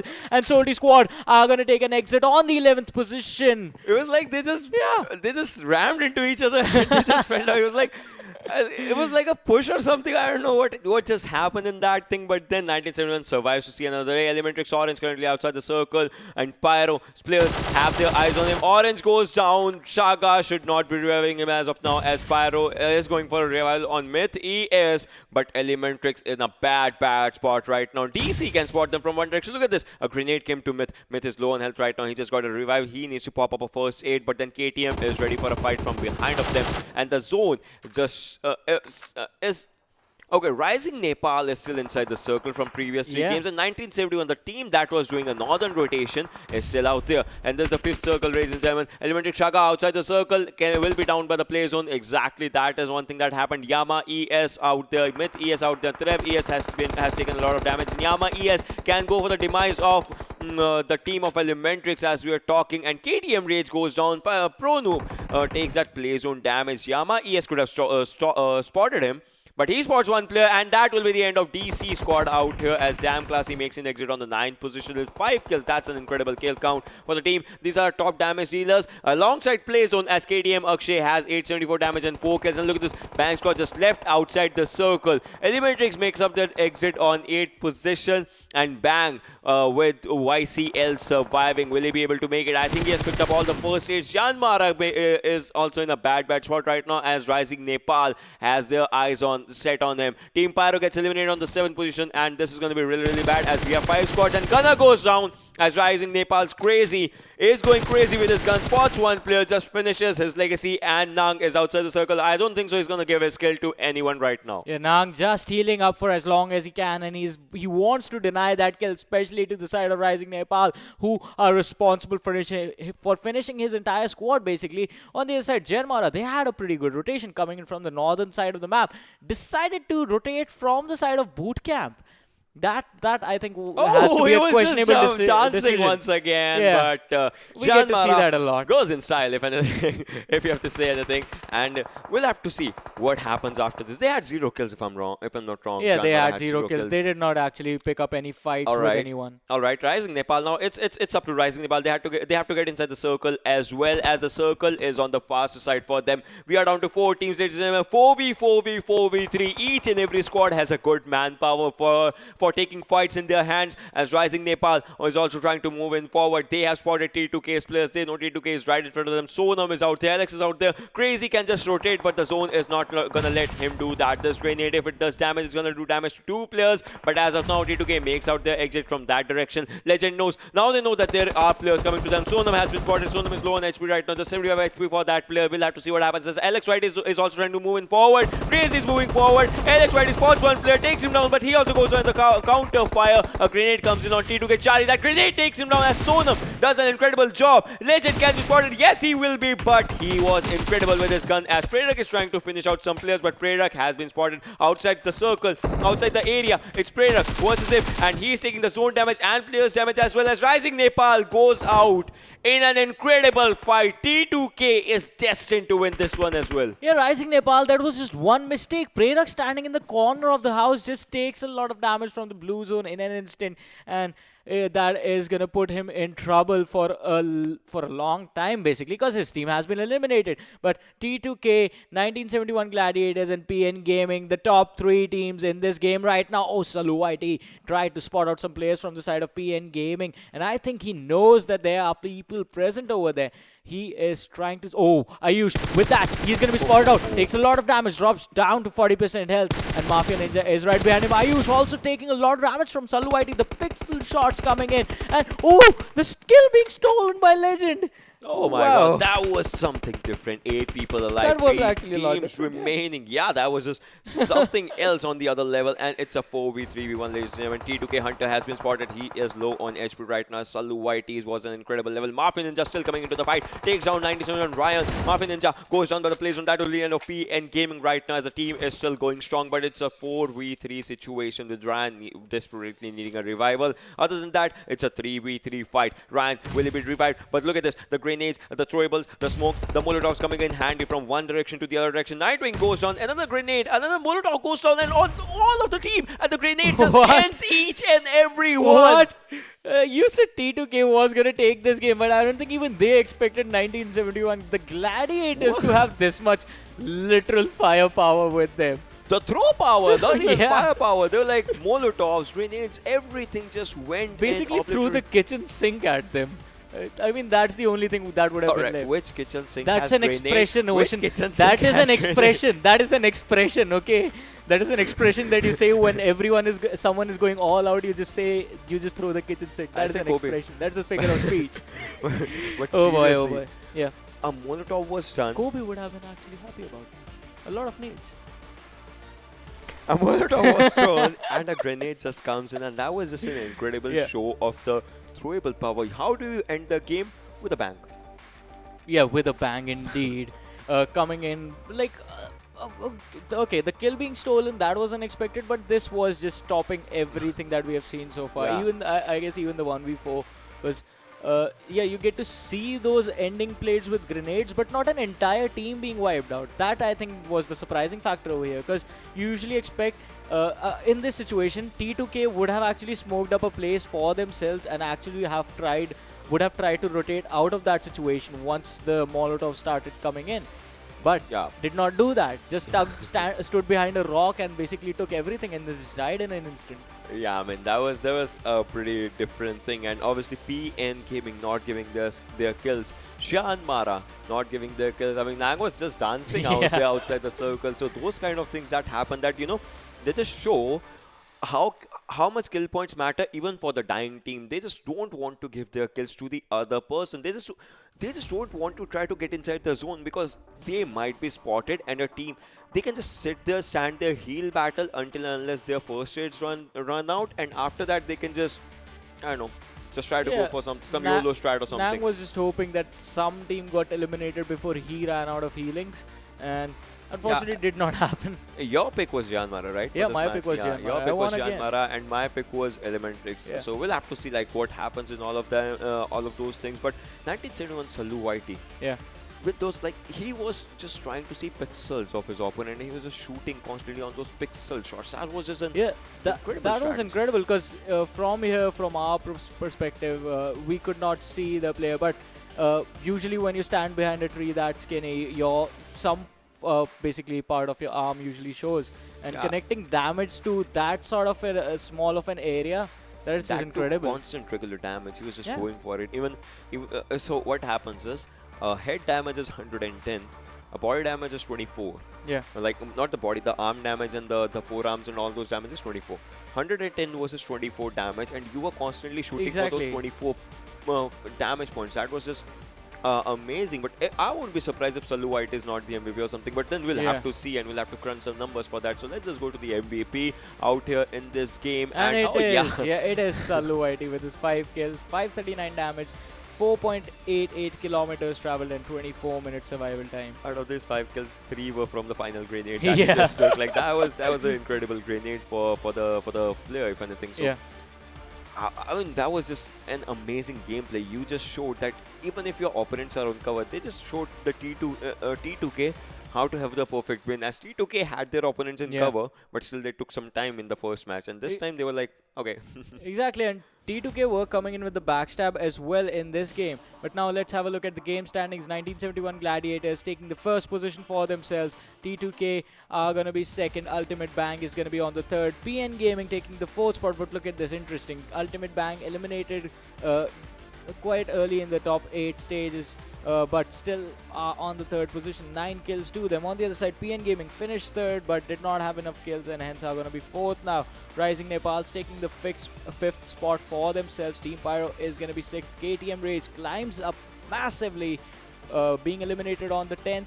But 6 kills for them is going to make sure that they are in the top 8 on the 7th position right now. And Damn Classy is going to be on the 8th position, 3 placement point, 5 kill points, 8 points in total. But moving on to the next 8, Jyanmaara is going to be on the 9th spot, 7 placement points, and Elementrix on the 10th, 4 placement points, 2 kills, 1 point difference, and I win against Ocean So 6 points for them. Elementrix taking the 10th spot. But moving on, Vibes is going to be on the 11th position with 5 points, 4 kills. They had 4 kills. Why did Still not you not just enough. pick? Why did not you just pick any other team, please? but to be honest, I got to eat 2 slices now, and that is gonna be something. Yeah. But all right, let's talk about the teams. Like once again, A1 Esports. Yeah. Still kind of having a bad right now. I mean, if anything, the competition is kind of at that point with just 2 matches left. Salty squad had a bad run in this one. Yeah. They had 1 point. That puts them not in the danger zone, but kind of at this at that zone where they can, they need to have good consistent games. Each and every team from that in that 9 to 16 kind of needs to have those good consistent games, and that is going to be game changer, pace changer, and everything. So we'll have to see how those things count and counter attack. Yeah, but for now, let's have a look at A1 Esports versus Salty Squad. Yeah. For this game and see how they were doing this time around. Salty with 0 kills, A1 Esports with 1 kill. Damage all towards the side of A1 Esports, 762 to 85. Healing 3 to 331. Distance traveled 10 kilometers to 4. 10 kilometers, and that too when the match had just started. Yeah. They had 10 kilometers of distance traveled, and alongside the fact that the fights were not in their favor. If anything, they dealt some damage, but then that damage was not equivalent of them knocking one player as such. So that was kind of a bad thing or anything. But then let's just go to the overall standings and all those things, and let's just see like where each and every team is standing. When 2 games have passed and when everything is coming to its end game, as PN Gaming is still gonna set their eyes on the topmost position. Good games, bad games, previous game at 3rd position. No one's gonna contest them. Nothing happens. 97 Gladiators has jumped up 1 spot. Deadeyes Guy is out there on 3rd position. INES is out there on 4th. Rivals X is out there on 5th one. Rising Nepal is still rising right now, slowly and steadily, but still they are in that race. And Team T2K is out there on the 7th one. Team 7Cs is currently at the 8th position with all their 16 games that has happened. Yeah. But now moving on to 9 to 16, it's going to be Hype on the 9th position, 155 points, Xtreme on the 10th, 152. But they have played all 16 games. Salty Squad on the 11th position, 14 games played, 2 more to go, 145 points. So they still have the opportunity to climb. Nepali Ho Ni done with their games on the 12th position, 144 points. Jyanmaara has 2 more games. R3D has 2 more games. They are sitting on 13th and 14th position respectively with 137 points and 129 points. Wolves Den, they are going to drop low if Trusty Process or Elementrix actually put up good performances, because Wolves Den right now 16 games played, 15th position, 126 point. Trusty Process 16th position, 14 games plays, 121 points. So the difference is not that big. It's just 5 points between them. Yeah. Moving on, Elementrix on the 17th position, 14 games played, 111 points. So they have the opportunity to make it in with just 1 chicken dinner and some extra kills for themselves. On the other side, KSX, they are going to drop down low even further if Ultimate Bank has an amazing game this time around. They have climbed up a little bit, moved on to the 19th position for now. Still have 2 more games to go. So from 19 to 24th, all the teams have 2 more games remaining. But the difference, other than Ultimate Bank, everyone, it's going to be hard to cover up the gap basically in 2 games. That is going to be one of the things that each and every team has to look forward, and the teams that are in from 11 to 16, no mistake should be made from their side. Yeah. As each and every mistake, each and every person that drops out from their team as the matches go is going to land them to a danger zone. At the end, when the whole squad wipes, it's just going to end the game for them. And if that is happening, that should be happening when they have decent amount of kills and a good position. Yeah, definitely a good position and decent amount of kills. That is what's going to be required, because as Ocean said, one mistake is going to move you down the points table in the overall standings. But we have 2 more games to go. We'll be back after a short break. You guys stay tuned and keep watching.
Hello everyone and once again welcome back to PMCO 2020 Spring Split South Asia Semi-Finals.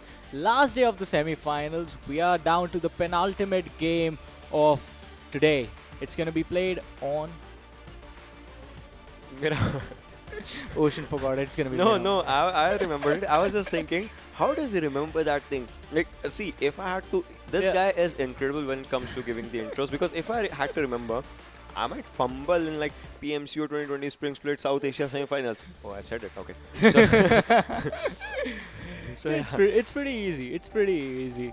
And it is pretty fun to do what we do as well, and it's pretty fun to interact with the audience. We love this thing, I mean, to be honest. I, for one, love this thing. Yeah. And we were talking about teams as well, Ocean. So once again, we are having a bet. We are going to pick teams in every game. Whoever loses has to take a bite of a slice of lemon. Right now, I'm winning. Ocean is 2 down, so he will be taking 2 slices after the last game. And can you skip it to some other day, please?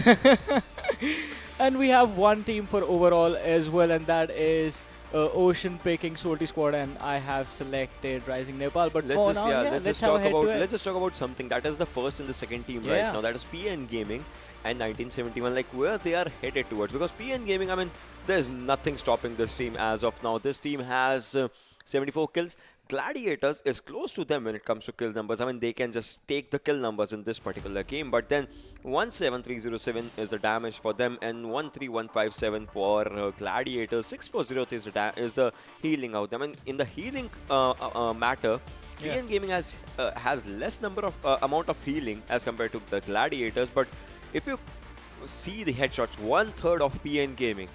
33% headshots is the number that they have right now. 31%. That's a lot. That's a lot better than. Why are you going so precise? 33, 31. That's just 2% difference. Yeah, but still, like, and that is, if you see, like, every 1 in 3rd shot is a headshot for them, and every 1 in 5th for Gladiators. That's a lot of difference when you kind of go for it. There's a lot of difference, but that is actually still a pretty big percentage if you consider if you are just talking about PUBG in its whole. But look at this. Another big difference is going to be total points. Yeah. It's going to be 229 to 176. How are you going to close that gap? PN Gaming are still playing an incredible game. And those 43 points, that you kind of need 2 good games for yourself and 2 bad games for themselves. That is like one of the things. So if anything, I don't think so that no one is dethroning PN Gaming right now. Not today.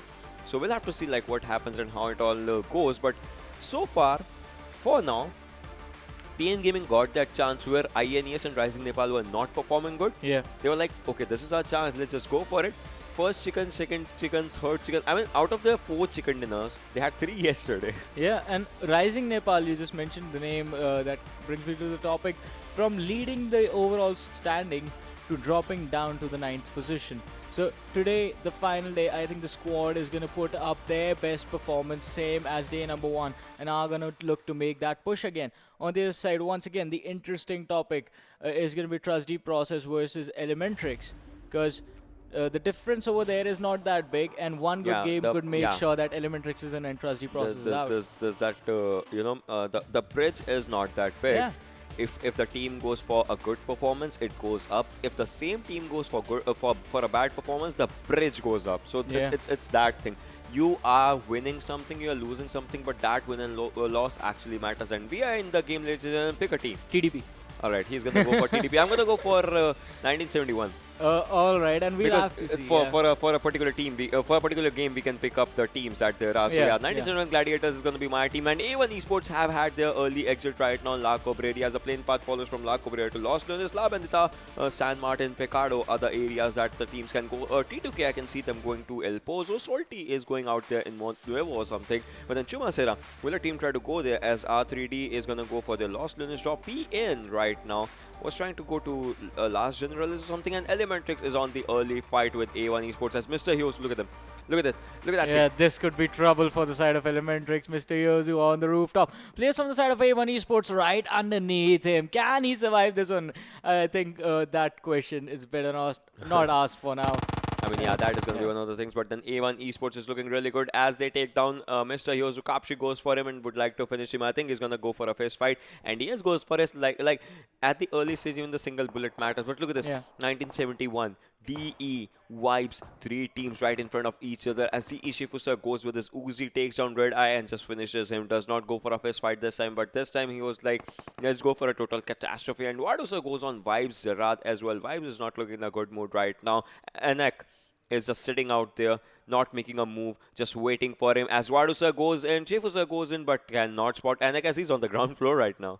Yeah, Anek is definitely going to be in trouble, but DE, they are going to be in trouble themselves because 1971 Gladiators, by now they know that the squads are fighting and they're going to be investing a lot into this fight. Shifu is low, he hasn't healed up, that means he does not have any healing utility. Now Illusion Sir is going to go in and Anek is going to drop him as well. That's just going to leave Shifu with some health on himself, but Shifu with that UMP is going to finish off Anik, and that's going to mean Wives being eliminated. But this is what I was talking about. 1971, now they know DE have invested a lot into the last fight, and now 1971 are going to look to collapse upon all the players from the side of DE. The players, they do not have that many heals so that they can survive. Sinistro, he is so low, but this could be the fight that 1971 Gladiators actually come out on top of. There is a huge probability for that since, once I say this again, DE invested a lot into the last fight and they do not have the heals to survive this one. And this is going to be something as DE, I mean 1971 should not be giving them any chance right now. And Wadusa, DE knows that they should go out, and that is what is happening. Wadusa goes down by Sallu Whitey as he just 1 pixel hits him. Wadusa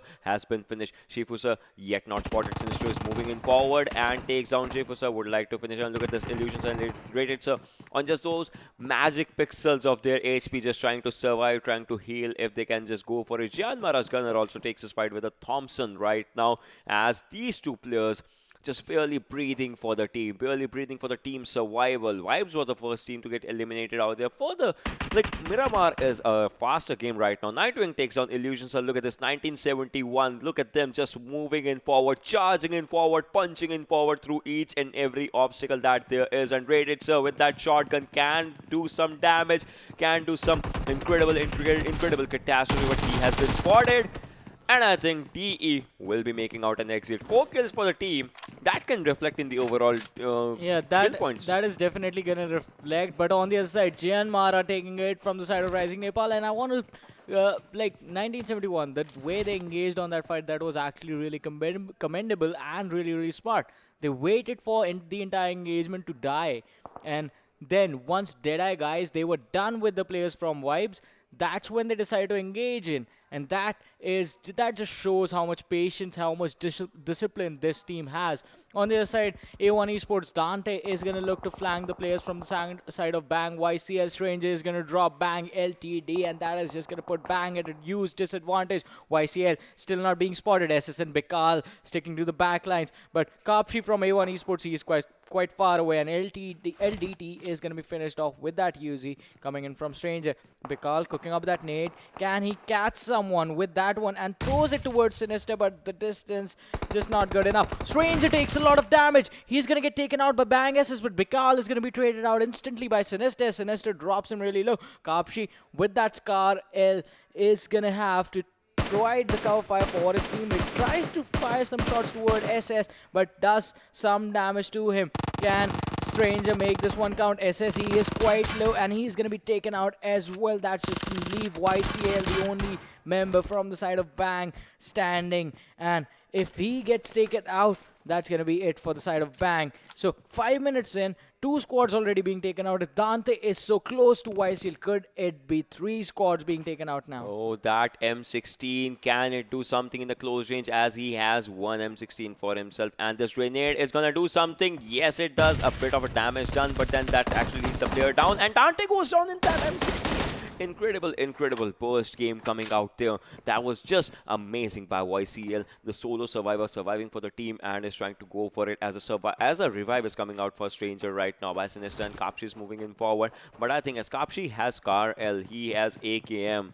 Yeah. These good guns, I think that M16 is not going to stand a chance against these guns. And obviously, 3 players out there. Kapshi is just moving in forward. Definitely. Charging in. He just wants to barge inside that fight if he gets a chance. And I think He's gonna get the good. He's gonna get the best out of that fight as YCL is once again ready. Once again, just sitting out in that area, and he's going for a grenade. If this grenade actually does some damage to Kapshi, knowingly or unknowingly, that's gonna change everything for the game. As Kapshi is right at that area, but then it hits that.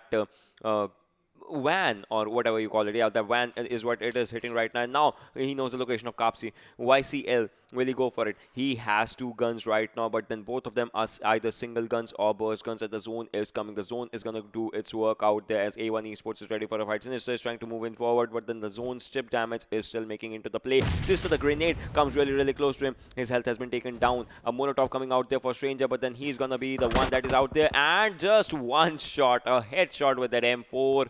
Ultimate Bang makes out their exit. Yeah, Ultimate Bang is going to be taken out, but A1 Esports, they are going to be in trouble now. They are taking damage from the blue zone, and once they start to rotate, they are going to be in trouble if any of the teams is going to be gatekeeping. Gatekeeping, actually, you get to see a lot on Miramar just because the map is quite open and it's easy to catch people off guard once they are trying to climb down those mountains or trying to run across those ridges or even try to drive. But now PN Mafia Ninja quite close to the players of R and Prerak. Has he spotted the car moving? And I think yes, he has. He's gonna run into the warehouse. On the other side, Mafia Ninja is waiting for them. He has stopped. He is turning around and trying to take this fight, but that would be a bad situation because this is going to be a 3 versus 1. So, no man, Alex Whitey trying to come for the wraparound, but now Mafia Ninja is gone. He disengaged. He has gotten away. Oh, that is something that's out there. PN Mafia Ninja, as you can see, just the car is just driving out there. And that drive is, yeah, okay. So Ayush is out there. And the first airdrop, oh my god, this is a huge one. The first airdrop has the gun that has the maximum impact over everyone. Just look at the circle and look at Pyro. The players are kind of split, and the circle and the airdrop is kind of at the Los Leones area, the centralized area of Los Leones, where each and every team would like to come. If you remember, there's no one there, just KTM. It's right in front of them. Yeah. I mean, if you remember, there was a time when the final circle was in Los Leones and teams were going for those fights. If that happens in the same time, in the same thing today, that's going to change each and everything. But then this out here was your favorite team, TDP, right? Yeah, definitely. Your pick for the game. TDP right now sticking close to the players from the side of R3D. It's on top, that's there. On the other side, Puffy, Utsarga, they are still in the blue zone and are going to look to rotate. And the circle still all over Los Leones. ATM, did they just pick the AWM? I don't know. It's quite close to them. They are going to be careful because they could be shot at. We're going to see that in the kill feed. Yeah, definitely. It's going to be worth seeing in the kill feed once you have the AWM, especially on Miramar. Yeah, and PN Blend on the other hand is PN, the squad that is just ruling on the top of wherever they are, and on top goes on by his own vehicle out there. And look at that. R3D is just moving in forward to take that kill. The kill that has been given to them by TDP on top in an incredible way. Obviously out there I mean, where is the rest of TDP? That's one question that I would like to see. Meanwhile, Rising Nepal, they are going from that Las Ventas area. I think, yes, that is the area from where they are moving. And Rising Nepal, they have been an incredible team, to be honest, in some of the games. But then some of the games is where they fail. As Crazy is out right now from the game. So we'll have to see how the game, they mold the game for themselves. We'll kind of have to see how it all just goes. Yeah, definitely, because the game does throw random situations at you, like the gun spots and the circles, but it is your job to adapt to that, and we have to see if Rising Nepal are able to adapt to this one once again, because this circle over the Los Leones area, this is something that the players would have already dealt with. And now looking at the top damage dealers, A1 Esports, Kapshi and Sinister are going to be the first two. DE Shifusar is going to be the third with 300 damage to his name. JM Gunner fourth, and Bang YCL is going to be the fifth one. Yep, and I mean, alright, did you just see A1 Esports' player just drove a vehicle on themselves as well in the kill feed? That's one thing that happened. I mean, that's a lot that we see in Miramar. One thing about Miramar is that the roads are kind of the a scary part of Miramar. Play zone is a scary part of Miramar, like all those kinds of things, and that is one thing that actually happens. Meanwhile, JM Wong actually goes down as 1971 engages in another fight out there. We'll have to see how that fight actually ends. But the second airdrop, ladies and gentlemen, has an AUG and a Desert Ghillie suit. That is going to be something. Do you know? Yeah. A fact. There are two kinds of ghillie suits that we get. Like in Vikendi, there's a white ghillie and a brown ghillie. So the brown ghillie suit is known as brown ghillie, but here the brown ghillie is known as desert ghillie. Desert. Like that's a different name and different color. There's a bit of a color scheme going on. But look at that. A1 Esports is Kapshi. He's just sitting out there trying In to the heal blue himself, zone, taking that zone damage, and there are two teams fighting on either side of him. The good thing for him is he does have enough healing. He had 3 first aid Yeah. kits. He had a lot of bandages. The painkillers and the energy drinks were a little bit low, but now his teammates are going to be close to him. And 1971 Gladiators, oh, they stopped. They were waiting for him to come. They were waiting for him to come. That was so cheeky from the Gladiators, but now finally paying respect and are going to look to move in the play zone again themselves. But if A1 Esports actually get in first, they can actually stop, turn around and try and take the fight against 1971 Gladiators. And fighting in the blue zone is always going to be a little tricky because the damage from the bullets is going to be there, but the more time you spend in the blue zone is going to be extra damage being taken at no cost. Yeah, exactly. That's one thing that always happens out there when the circle. Okay, that is a good circle shift, as now the teams inside Los Leones will have to go for a plan B, and Salty can contest each and every direction as they are looking really good. Pyro's also out there. DC can be spotted by R3D as R3D was ready for a fight. IR2 has that M24, and can that shot hit? No, What? not yet. He got out of the car. I mean, Wait, did he? no, he did not. But then, Oh, okay. I like the way you think. Like, if a shot hits on you, you get out of the car or something, right? No, I actually thought he got out once No, the no. name tag stopped moving. But yeah, they were still driving away. But IR2, is he going to go for the chase? I think so. Look at this. 6 first aid, 10 bandages, 5 energy drinks, 3 painkillers. This man is going to be healthy for a long time.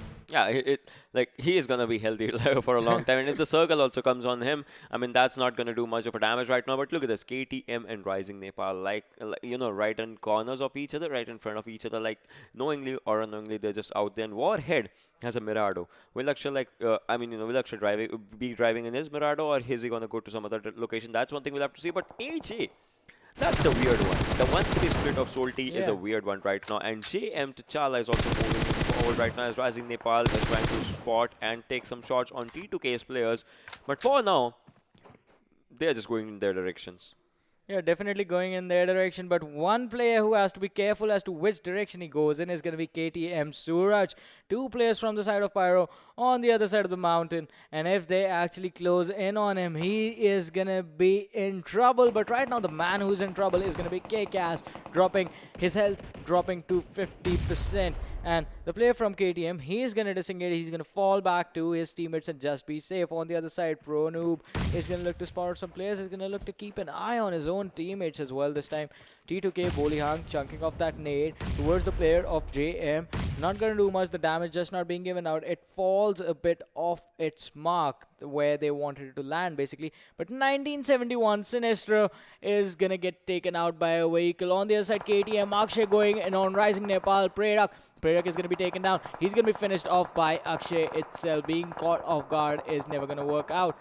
Now, DC and T2K right next to each other. Yep, and out there, this can be a fight out there. But KDM Suraj goes on Rising Nepal Sonam, as previously Rising Nepal was at a really good spot, but now they have just fallen a bit short from their game. As of now, we'll have to see what happens as DC Sincere is taking this fight against T2K, and Sincere is on a run right now. Nightwing goes on by PN Blend, so that actually puts 1971 in a bad spot if the fight is happening, as they were trying to go outside the circle. Yeah. And Pyro is once again trying to spot some players, pop some hits if they can just go for it. And look at this, the southern side of the circle is totally empty. No one is out there, and I think players are going down as 1971 Nightwing just goes out. 1971 outside the circle going for the overcommitment right now, and the circle shift is fairly on the side where people are not present there. So that means all the other players will have to rotate in, and Alex YT in a bad situation as Sonam is also bleeding out here.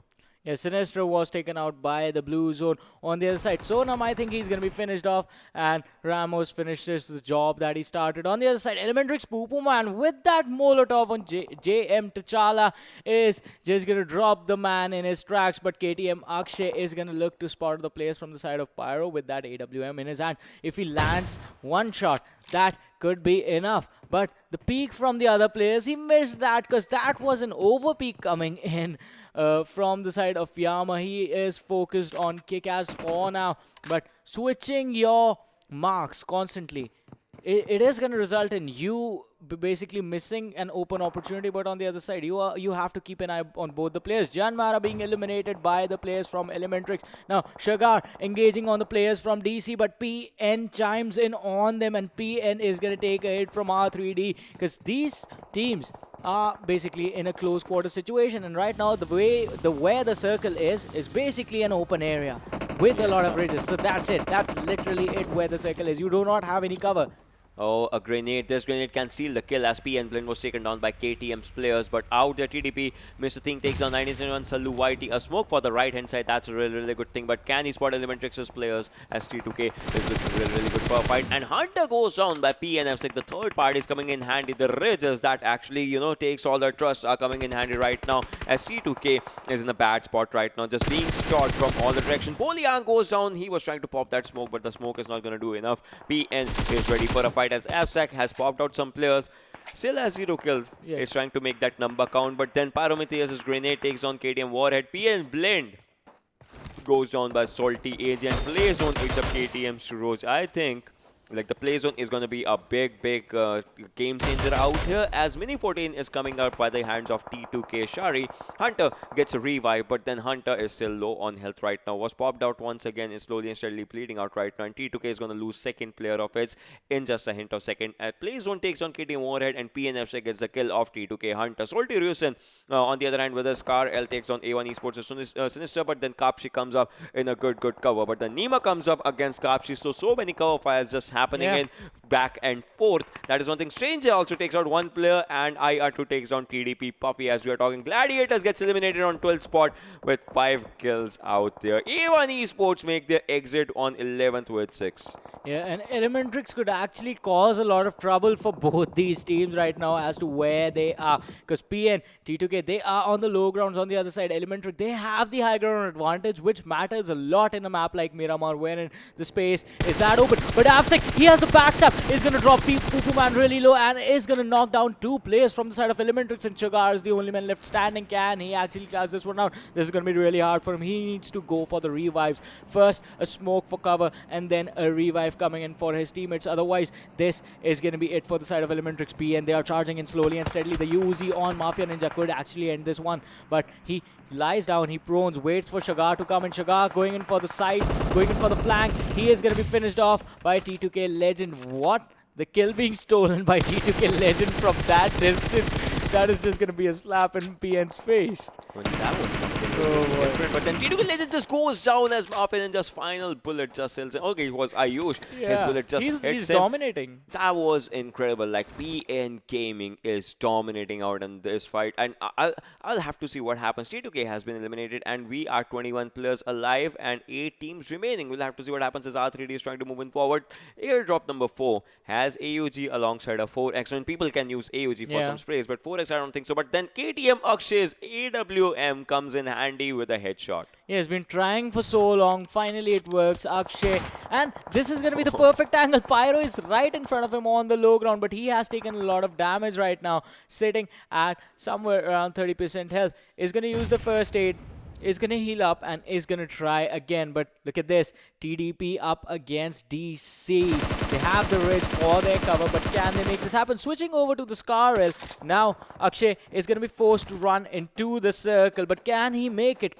Because he fired the shots, he's going to be pretty much really vulnerable. But Salty, they are closing in as well. And Akshay, he does not have that much time. The shots being fired drop him down to 20% health. Still, he has to get up and try to make his way. Or on the other side, he can just try and heal till the players are distracted from the other fight, and then try and run in. I mean, this is still an open area. You see how openly distributed the circle is for all the teams, how openly distributed the area is for all the teams. PN being contested by Pyro as Pyro Kickers takes him down, but R3D takes on PN. Ayush PN is bleeding out as Avsec is the lone survivor from PN Gaming right now. R3D Kagura finishes PN. Ayush and Mafia Ninja has also been finished, so I think just one player remaining, that is going to be Avsec. Erangel is going to go for a spray, just sprays on him, and just one more shot to be connected, and that will be the end of PN Gaming on the 8th spot, making out their player exit. 6 kills for that team right now. A TDP not looking good as R3D IR2 goes for him and finishes Mr. Thing in the fight that is happening out in this open area. But Pyro, look at that Pyro, Myth and Kick-Ass.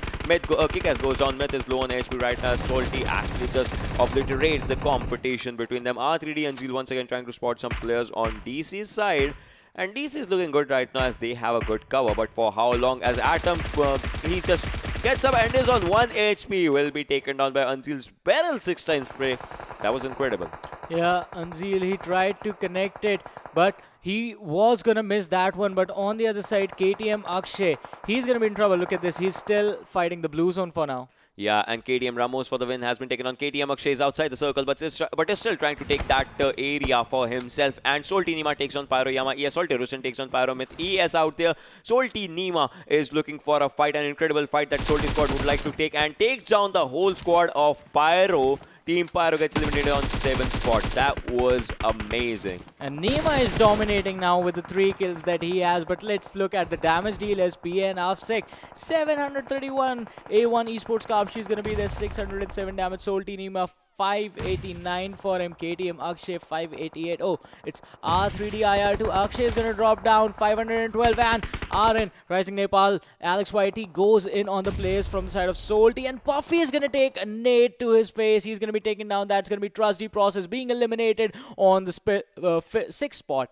We are down to the top 5 teams now. Rusin, he was knocked out. Akshay is right in front of him. Can they survive? Nima is the only man left standing for the side of Salty squad. He is going in for a revive on Xtreme, but that is not going to work out, buddy. The blue zone is here. You have to run. You have to survive. Rusin, he's going to be finished. In his dying moments, he has given Nima the information as to where Akshay is. But once again, here comes the blue zone. Does a lot of damage to Nima. Akshay is going to try and stay back, and he's going to try and connect his shots from land on the moving car. But even Akshay has to run. He's going to be in trouble otherwise. But now the teams are moving in towards the play zone. Nima being spotted out by R3D. Kagura is going to miss all his shots with that 2014. Switches over to the AK.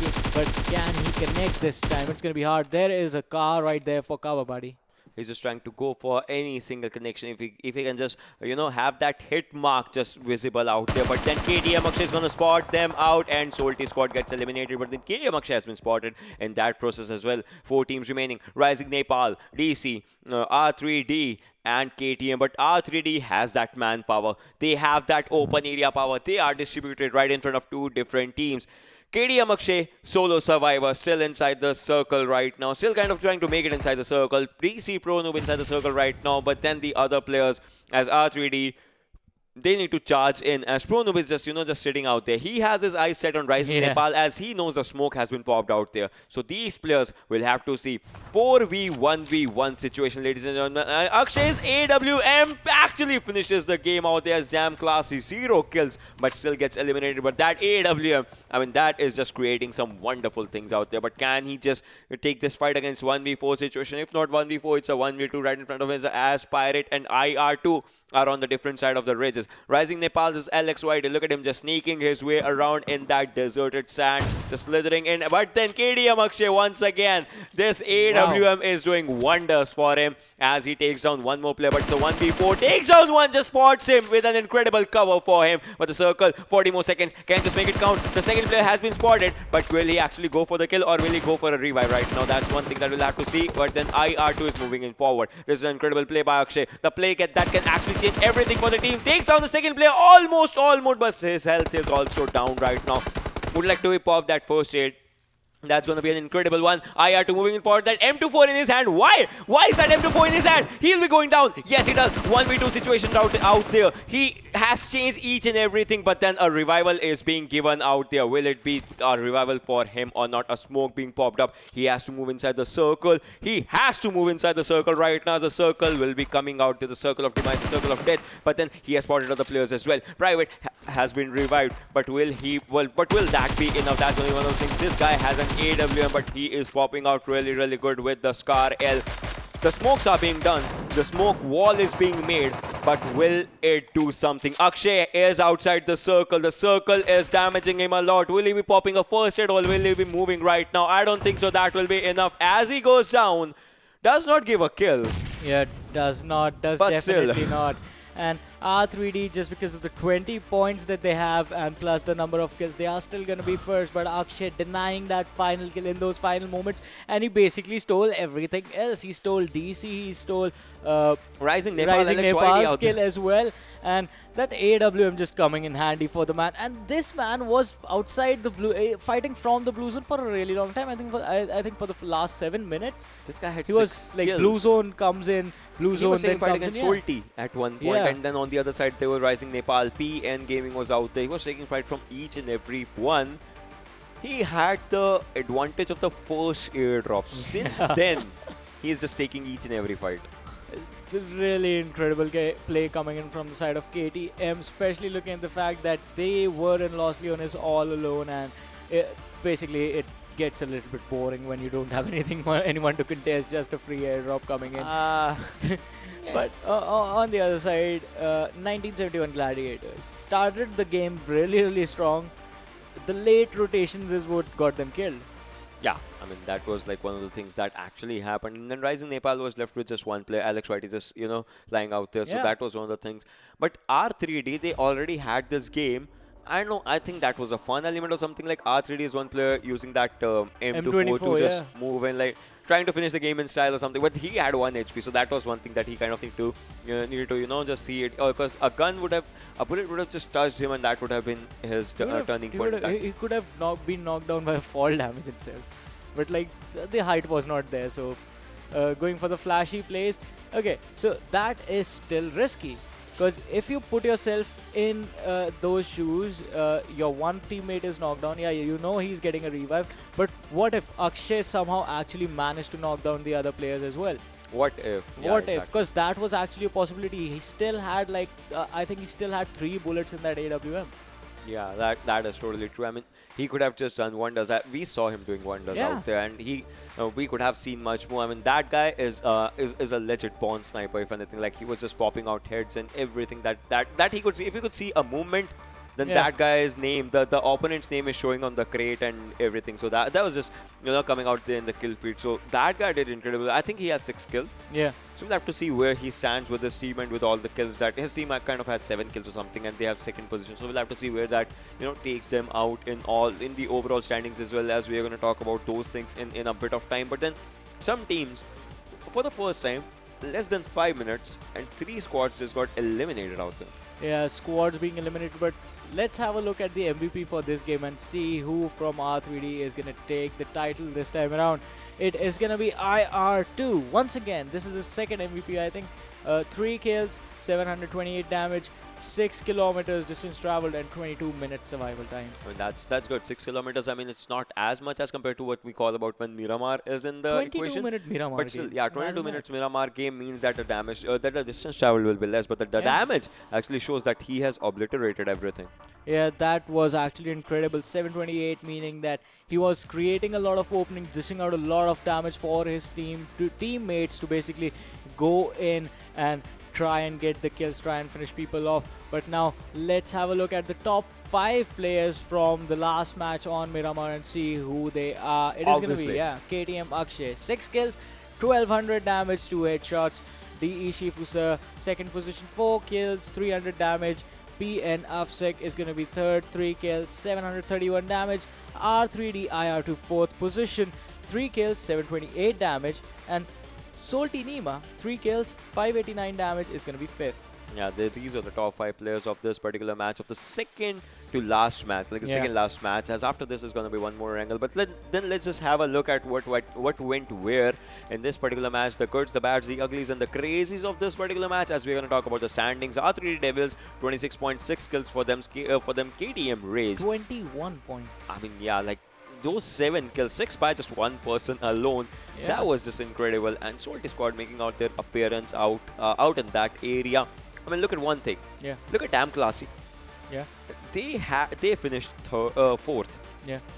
But no 0 points. kills, 0 kills actually takes them to the 8th position. That's like one of the things that just changes everything. Rising Nepal on the 4th one, PNG Gaming on the 5th one, Team Pyre on the 6th one, and TDP is out there on the 7th position. Yeah, but moving on to the next state, we still have to see where the other teams are and how they did. A1 Esports is going to be in the 9th team, 1971 Gladiators 10th, Elementrix take the 11th spot for themselves. Deadeye Guys 12th. Team T2K are gonna be 13th. Jyanmaara 14th, Ultimate Bank 15th, and Vibe 16th. But look at this. This is what interesting. This game was so aggressive that 13th, even the team finishing 13th, has 4 points. Yeah, I mean, exactly. A1 Esports, for a change, I mean, they have 6 kills for them. So, like, the aggression was out there. They have 1 placement point. They were eliminated a bit early, but still with that, they have good kill count. I mean, kills were really a big priority in this game for each and every team. That was just incredible. I don't think it's hard to come across 22-minute Miramar games. That just means that people are always fighting, and we did see that. Like, first squad, 2 squads were eliminated in an instant in front of our eyes, wherein DE and just 1971 Gladiators just went on vibes and each other, and it was pretty incredible this game around, especially with R3Ds and Akshay's performing coming out. But let's have a look at the overall standings now and see how this game affected them and where the teams are. PN Gaming is not going to move at all. They are still in the first position, 239 points. 1971 Gladiators, they take the second, 182 points. Rising Nepal move up to the third position, 174 points. Deadeye Guys drop down a little bit, 171 points for them. I mean, and after that, we have INES on the 5th position. Salty Squad is out there on 6th position, 161 for the team. Rivals X, another team that has had their game, so that's why they are, going down right now. And T2K with 15 matches played for them and 160 points is out there on the 8th position. So Rising Nepal is in top 3 now. The jump was incredible. The jump was incredible, and Salty is on 6 right now. I mean, you have chosen Rising Nepal for the overalls, right? Yeah. I have chosen Salty, and I'm kind of worried as I have to take 3 slices already. Yeah. From the previous game. We'll have to see what happens from the 9 to 16, as well as we are going to talk about the other teams. The 7 Cs. I mean, this team has had all its games. Is sitting on 156 R3D Devils with that chicken dinner. Yeah. I mean, they have 3 in total right now. It's the only team that has 3 chicken dinners, but is still lacking behind in some of the aspects, but still is in top 10. That seems like a good thing. Team Hype is down to 11th position right now, and Xtreme is on the 12th. Nepali Ho Ni on the 13th. Jyanmaara is on the 14th. TDP is coming out there on 15th. So TDP is safe for now. Yeah, TDP for now are going to be safe. Wolves Den are going to be in trouble now, but we have to look at Elementrix. Where do they stand to see if Wolves are going to be in trouble? They can have a chance. Actually make it. Elementrix with 117 points, 17th position. And we'll be needing a head-to-head of Elementrix, and Wolves Den was on 16th, a team that is on the 16th and 17th position, just to see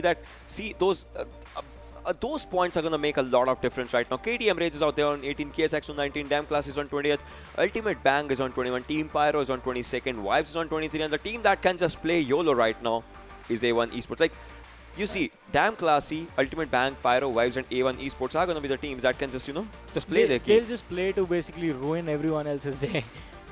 That should be their objective now, because as you said, YOLO means you just run and gun and spray and pray. Yeah, and these are the teams, like, ladies and gentlemen, Wolves Den, they had 55 kills, Elementrix had 46 kills, but the point difference in between all the strategies, almost equal damage, kind of, like almost equal healings, 300, like 299 or something, like almost equal healings. Headshots is like almost equal, but then because of this factor, the points are so close. Like 9 points is what Elementrix needs right now. 10 points to just contest them, as the kills amount is where Wolves Den is winning. If it comes to kills, then Wolves Den is obviously winning out there. Yeah, if in the last game Wolves Den finish in the last spot with no kills, basically they finish 11 to 16, then they are going to be in trouble. But Elementrix is going to be in a bit of trouble if that happens for them. On the other side, Elementrix, they just have to climb. Yeah, I mean, Elementrix has to climb for them, so we'll have to see how it changes everything for the teams and overall. So we'll have to see how, it all matters. But then that is going to happen, I think, in the final match of Erangel. Definitely. And I think Erangel has to be the perfect map for this. Like, everyone knows it. Yeah, it all ends where it all started. Oof. And that is going to happen after the break. We'll be right back. You guys stay tuned and keep watching.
Hello everyone and once again welcome back to PMCO 2020 Spring Split South Asia Semi-Finals Day number 6, game number 4, and it all comes down to this final game to see if Elementrix can make the push or not, or if Woolsden are going to stay in the top 16. My name is Varun Super Johnny John, this is Ocean Sharma, and he, after the game, has to eat 3 lemons as of now, but this game is going to decide if that's going to be 4 or is it going to be 5? Because even in overall, I'm Alright, so I'm gonna say one thing. Yeah. We both were, not literally, but we both were cutting each other's lemons.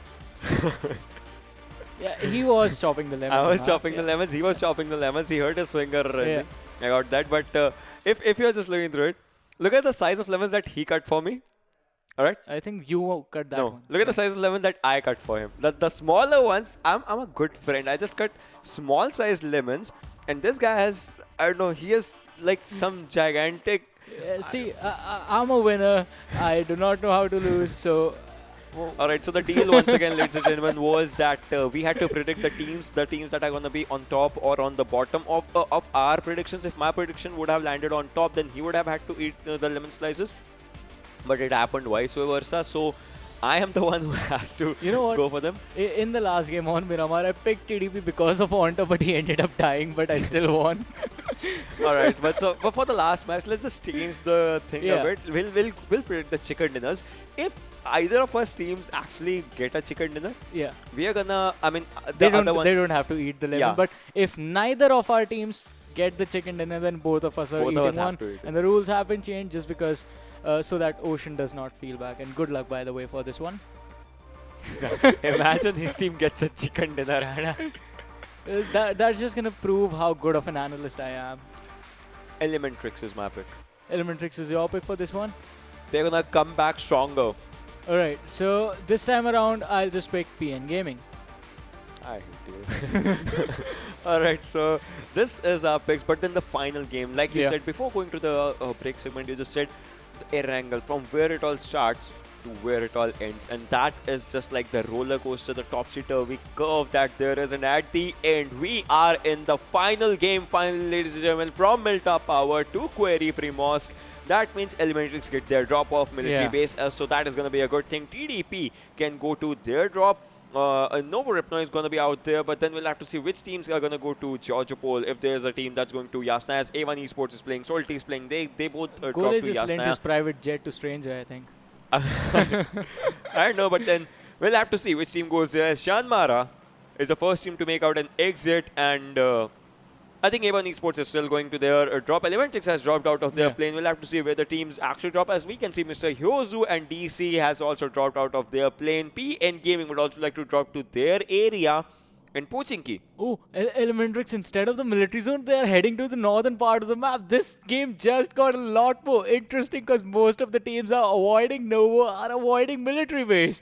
Oh, wow. Oh, wow. This is just going to be incredible. I think this is going to be the best game we have casted so far because the cluster has formed over towards the side of Milta, and I think the fights are going to start at any given second now. And Elementrix, along with DE, once again, are moving towards that prison sort of an area, but we have to see, are they going to move to the school, apartments, mansion, or Yasna? A team that goes to Zarki is going to military base for some reason. I mean, each and every, and the zone is military zone. This is a military zone. This is going to be something really, really different and crazy. For the first time, Elementrix is not going to the drop location, and the zone goes there. That's different. Rising Nepal is once again looking for a fight. DC is looking for a fight, and DC is looking really, really confident right now. We'll have to see which team actually takes out the best of this fight, as DC is being surrounded by the players of Rising Nepal from two directions, Prerak and Alex Whitey on the other side of road. Since he is on 75 HP right now, Sonam can actually spot him, but then Sonam has been spotted. He is down to 10 HP right now, trying to go for a safer spot, a safer area where they can just locate themselves. We'll have to see how the fights just go, as Rising Nepal is kind of at a bad spot right now. The players from the side of DC, they are chasing Sonam. How long can this man survive? His teammates are quite behind. Oh, Atom with the shots coming in. The nade is just going to blow on him, and Atom is going to get knocked down. He just flinched a little bit. He flinched for a second.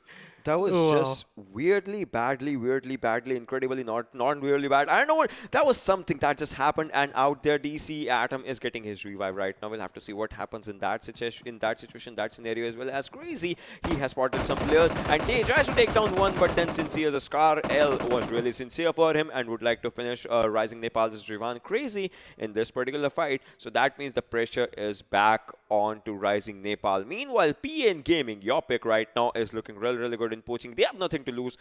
You know what? Previously, me and Thug casted a match of Yeah. PMCO Fall Split. Right now, where PN Gaming is, there was Mega Conqueror.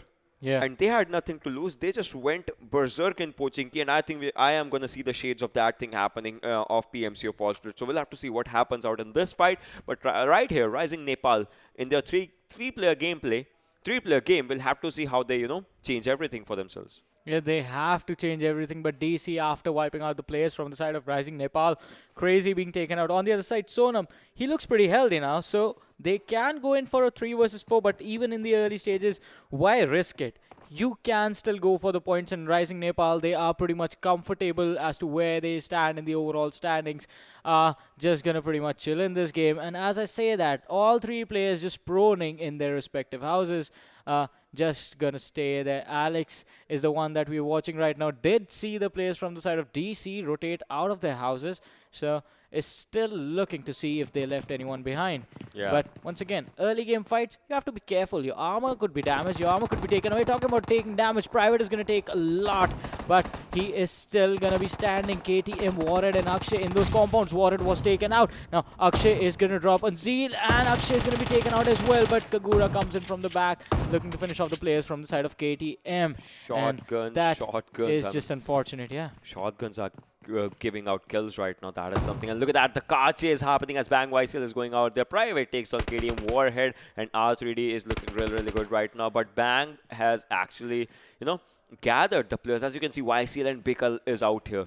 Kakura, Private don't have enough loot to actually take a fight in their hands. And I think each and every team is ready for a fight. They are looking for each and everything that they can throw on their opponents. KTM, Suroj is in one side. He can be spotted if he spots out. If he gets spotted out and if he gets shot at, that is going to be the end game for him. As Suroj is just trying to survive for his team right now. R3D Private takes down one more player from KTM side. And it's just Suraj last person remaining. Will it be the end of KTM as a grenade comes? And bang with a bang ends KTM forever from this lobby right now. Yeah, KTM, the first team exiting, but now R3D, they are going to be trouble. As I was saying, your armor could take damage, your healing could take damage. R3D are going to be pretty much damaged. Everything's going to be broken. Kagura with that nade is going to be taken out, and bang, LTD jumps down from the house, is going to go for the rush. Private being taken out on Zeal, the only man left standing, is going to be choked and is going to be finished off in a matter of seconds. But on the other side, he could actually clutch this one out as well, as we have seen multiple times now. But that is not going to happen because Bikal is going to go in, finish off on Zeal, and that is going to be it for that team. Bang, picking up 5 kills for themselves within the first 5 minutes of the game. It is pretty incredible.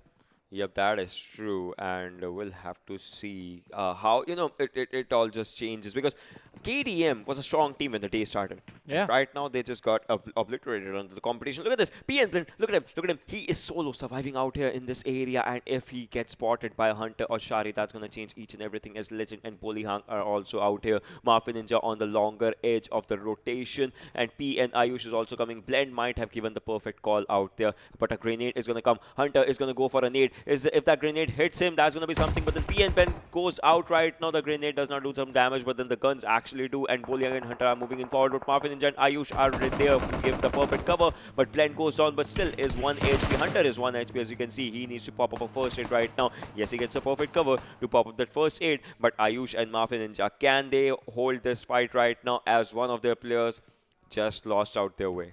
Yeah, now T2K seeing PN Gaming in the distance. Are probably going to look to avoid this conflict, but on the other side, PN Gaming outside the circle right now will be rotating in soon. A1 being engaged upon by Jyanmaara. Gunner is going to drop Kapshi and is going to finish him off in the very next second. On the other side, PN, even they have lost one player for now. Stranger with that VSS, can he actually spot someone out? I think that was a head that he spotted in the house right in front of him. Yeah, I mean, that was a head, but then he could not give a headshot, obviously, as of now. So that was something. But all right, A1 Esports has had a bad run can just go for the proper obliteration that they want to, but then PN is going for it as they spots on one player from T2K and Ayush just finishes him, and now just like a perfect crime scene, he just leaves the place in an incredible way. That was just something. He just finishes one player, sits in his vehicle, just leaves it like that.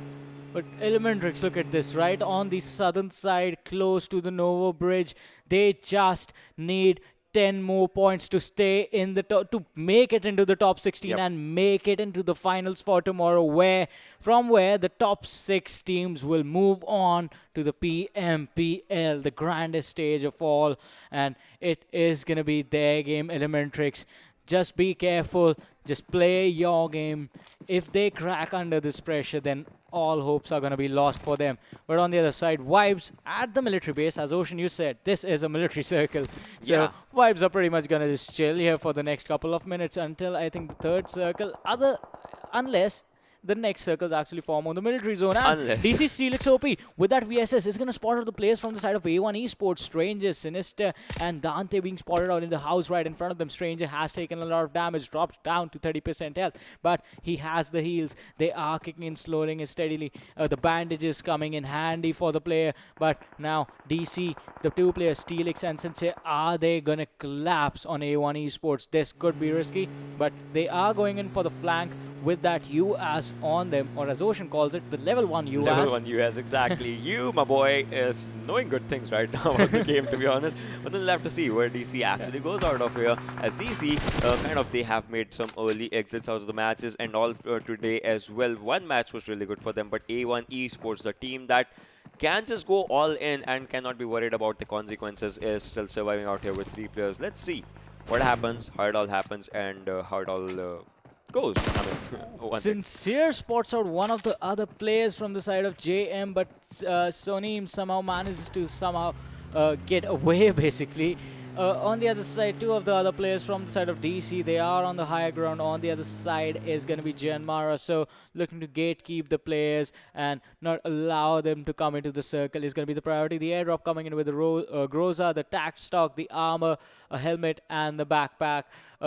Players going to be pretty happy about it. But once again, the circle is over the military base, is over Novo. Teams will be forced to rotate it, and the only rotations that are available, the safe ones, are going to be the bridges. And Elementrix already making their way towards the Novo from the Novo bridge, and Puffy is going to knock himself out with a card. That was something, but Gunnar has been kind of spotted out there by DC Frono, who's just trying to put immense pressure on him as Gunnar takes down and has been taken down by DC Sincere. I mean, the team that started the fight out there in Milta is looking ready and fresh for another fight out here against Jyanmaara. As Gunnar goes down, and I think he will be just taken down easily and really easily. As you can see, look at this. Okay, now they are just going for it. I thought they were just trying to, just stand right next to him and just take some information like where are your players. And one thing that I am seeing differently is 1971 out here. PN Gaming is right in front of them, right on top of them. But 1971 just trying to go for like whales that they just want to be out inside the water area, not to be spotted as well, and just trying to cross the road. Imagine if they just sit there and they just gatekeep for the other teams that will be in water. They just get easy kills. But for that, they'll just have to reach into that area as soon as they can. Swimming in water is going to be, it's kind of hard. Yeah, that is definitely going to be hard, but one thing that's going to be harder if actually PN come in towards the shore, towards the cliff, and spot out the players from 1971 Gladiators. The good thing for them is that PN right now are distracted by the players from Pyro. Mafia Ninja being knocked down. Pyro just playing with 3 players. Kikaz, Myth, and Yama are still making it work. PN, they are going to be in trouble. Ayush and Afsek, the only 2 players left standing. Can they protect their teammate? Mafia Ninja is going to get the revive. He is going to be healing up soon. But Myth, he goes charges in that buggy. But Ayush is quite close. He still has a lot of damage, but he's going to drop Myth in an instant with that AK. Yama, the only man left standing. Kikaz is on the other side. He's going to be distracted for a little bit, but Myth is quite close. So the information is being given to Yama. But can he make the DP count? Ayush being spotted, but Yama did not fire any shots. So no damage being given to Ayush. On the other side, the players from the side of PN are going to be healthy. Kick-Ass is quite close now. The grenade being thrown is going to be overthrown a little bit, so Ayush does not take any damage. Afsec on the other side does have a good backstab for his teammate. I mean, he has a good backstab, but will he go for it as the grenade? Just barely miss. Imagine that grenade would have been on him, and he, inside the car, driving that car, would have actually gone over. Ayush, the information has been given, the grenade can do some damage, and yes, it does. It actually just misses him, but then on the other side, Afsec, the guy that he almost forgot, Kick-Ass would like to, has just gone down of him. Ayush outside the circle, just trying to take that circle damage on his hands, but then would like to finish the player as well as Ultimate Bang. Just makes out an exit on the 14th spot. These are top 13 teams out here for you, ladies and gentlemen. 43 people alive. We'll have to see where it goes as a circle. Imagine if this becomes a bridge circle. Yeah. Just imagine. Oh, it is a bridge circle right now. Imagine if the circle more and more compresses and there are just teams left on the bridge trying to do something like heal battle or something, I don't know. I'd actually like that because corridor fights are going to be pretty much incredible. You do not have nowhere to run. Fighting is the only option, but Sinister with that nade is going to finish off Alex Whitey. But the second airdrop with the Groza again. Alex Whitey from Rising Nepal is on the other side. A1 Esports Sinister is going to finish him off. Knocked him down with the nade, and the barrel is going to do the job to end his life. Dante, on the other hand, if you just saw, he was just moving into the other direction, and DC has been spotted by Salty. That's an incredible, incredible. This is a really good spot to just sit out here, so that because on your one side is water. No one's going to shoot you from water, obviously. And on the other side, it's just fights and fights and fights. And look at this, Sonam is low on HP right now. Stranger is out there. Stranger is behind Sonam. And that is one thing. That is one important thing. And Prerak is with 75% HP. Sonam is just barely surviving. And Prerak is the one that can just give cover fires, the adequate cover fires. But right in front of 3 people, I think it's going to be a difficult scenario. Vibes is out there. Vibes can spot some players from A1 Esports out there and can end their game, can try to end their game. But Sonam has no time for healing, because if the time wasted, the player's gonna charge in. I mean, Stranger's gonna charge in and can just, take him down with just one instance. Look at this, Sonam using the third person to perspective to perfection basically, and Sonam is going to be in so much trouble unless his teammates actually come in and provide some cover fire for him. Stranger and Dante, they are quite vulnerable as well because they are sticking in the open. Was that a smoke? Was that a nade coming in from the player? You have to see, that was a nade coming in the car. Why? Tire being blown up. I think that was just a distraction, and the painkiller being taken. Oh, that was actually smart. He's going to gain some health over time, and once again, another utility being thrown. I hope that is a smoke. He can actually smoke himself. Those are grenades. Those are grenades. He's throwing grenades out. That's incredible. But what just happened? What happened? Wait. No. What? Okay, Stranger just wrapped around in an instant. He just ran around in all of that area, and Stranger just knocked him down and he's walking for the other fight to actually happen. And I think he has spotted Vibes out there, and Vibes I think just goes on, and Sinister takes him down, and Vibes Red Eye takes on A1 Esports. Sinister A1 kind of in a bit of a trouble right now as they have just 2 players left. We'll have to see what happens. Enek needs a revival, and the revival is coming in handy right now. But Dante and Sinister from the other side, they are going to come out here. Smoke has been taken out there, and Stranger is behind the ridge, and Dante is on the forward end. They can spot Jerry OP. Yeah. But will they engage in a fight? That's going to be a question, because they are in the open and the circle just left them. Yeah, the circle just leaving them on the other side. PN Ayush is going to be taken down by the blue zone, but A1 Esports, they have to be careful as well. Sonam from the side of RN is still bleeding out slowly, and PN is going to be eliminated from this game at the 13th position. But now Vibes, they are setting up the situation to combat the players from the side of A1 Esports. They have to be careful. It is just 2 players in front of them, but this is going to be a 2 versus 3 situation, which is still winnable. So paying respect to your teammate is a good idea. I mean, yeah, this is still a winnable situation, but then for them to win, it's going to take a lot, obviously, because there's going to be, a lot of third parties happening. The people that have to get inside the circle, 16 seconds just left for them to get inside the circle. Dante's out there with that Car 98 and 8x and an M4 in his hand. And M4 has a 6-9 scope, has spotted some players, took some shots, and the zone is actually a centralized zone right now. If you just see, this can be a bridge zone, and Knight, the kill can be stolen. Knight is low on HP right now once again, and I think that would have been enough, but not right now. And yes, now White Knight can actually go down. It's still safe, still surviving. Third airdrop has another Groza for itself. That is some Groza Fest just going out there. I mean, it's just coming out there, and people. We haven't seen a Groza yet in this game. Like no player has looted the airdrop as of now. That's something. And Vibes Knight's skill has been taken by DE rated, sir, not by A1 Esports' players. But then all the other players of Vibes are in a bit of a trouble right now. As at one spot it's A1 Esports, on the other spots it's DE and Cherry OP, and Red Eye are at this area. The Ridge is there to help them. TDP on top goes down. T2K Hunter goes down, but TDP Puffy in the cover fire. Enek has spotted A1 Esports' Dante, and Enek is moving forward right now. A1 Esports' Dante is also trying to spot some players, but will be taken down in the fight. But then Jerry OP is low on health. 1971 Sinistro is coming in from behind, takes down Red Eye, and Jerry OP is left out there with just 40 HP with another player. That is going to be Enek. Let's see what happens as the grenades and throwables are coming in handy right now. But Red Eye, will he be getting a revive right now? TDP gets eliminated on 11th spot.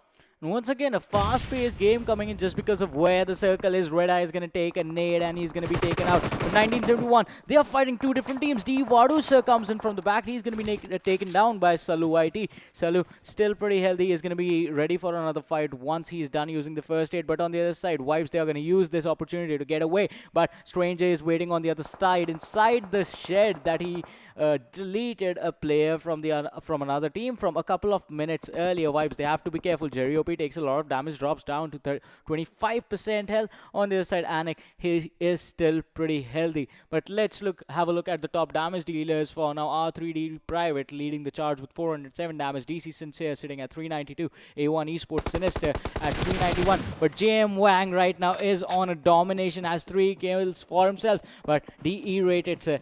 Did he spot the players from the side of Elementrix on the other side? They have to be careful about that. They have made their way from the Nova Bridge and are now in those compounds. You guys can see them. But DE, they have the advantage of the ditch, but the cover is just not going to be available if they actually get backstabbed now. Elementrix is still looking at a good spot right now, as we just saw them earlier. A1 Esports' Stranger, the solo survivor from A1 Esports, just surviving for his team, has a 9mm loot right now. T2K Bowling Hunt takes down Jyanmaara Sonim as the fights are still happening. Salty and DC, these guys can get engaged with each and everyone if they just try to go for it, as the zone is gonna approximatize circle right now. Salty, Rusin and Xtreme are moving, but Rusin has been spotted. A lot of damage has been dealt, but Xtreme takes on Sincere, takes on Steelix OP in just one spray. 2 players have been taken down. AJ is ready for Pro Noob and Atom, but this gives time for Nima to just move in forward. That movement can actually make or break the game for them, as they have spotted one more player. Atom is low on HP right now. Atom is taking the zone damage, and so is Pro Noob right now,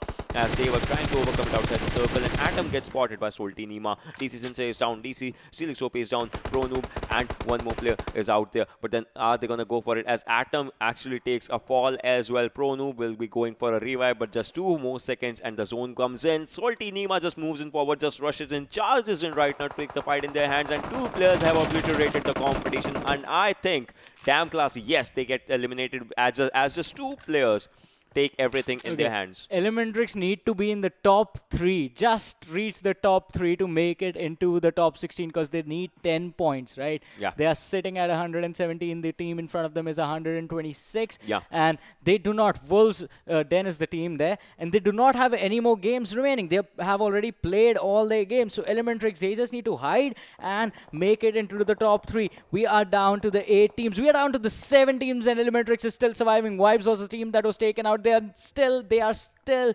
being safe. This could actually work out for the squad. But now out in the open, they have to watch out for the bait. Shagar is going to be knocked down. This could not go in their favor. Mr. Yuzu is so low. Orange is the man that's left standing, but the revives are going to come in.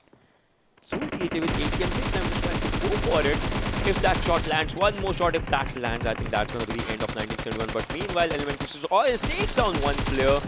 And this 6-time spray was incredible from his side. I mean, when you just crouch down, that's something. And he strips it to rated, sir. And once more, A1, like that 6-time spray going out there. And Poo Man finishes Illusion. So 97 goes down. But look at that.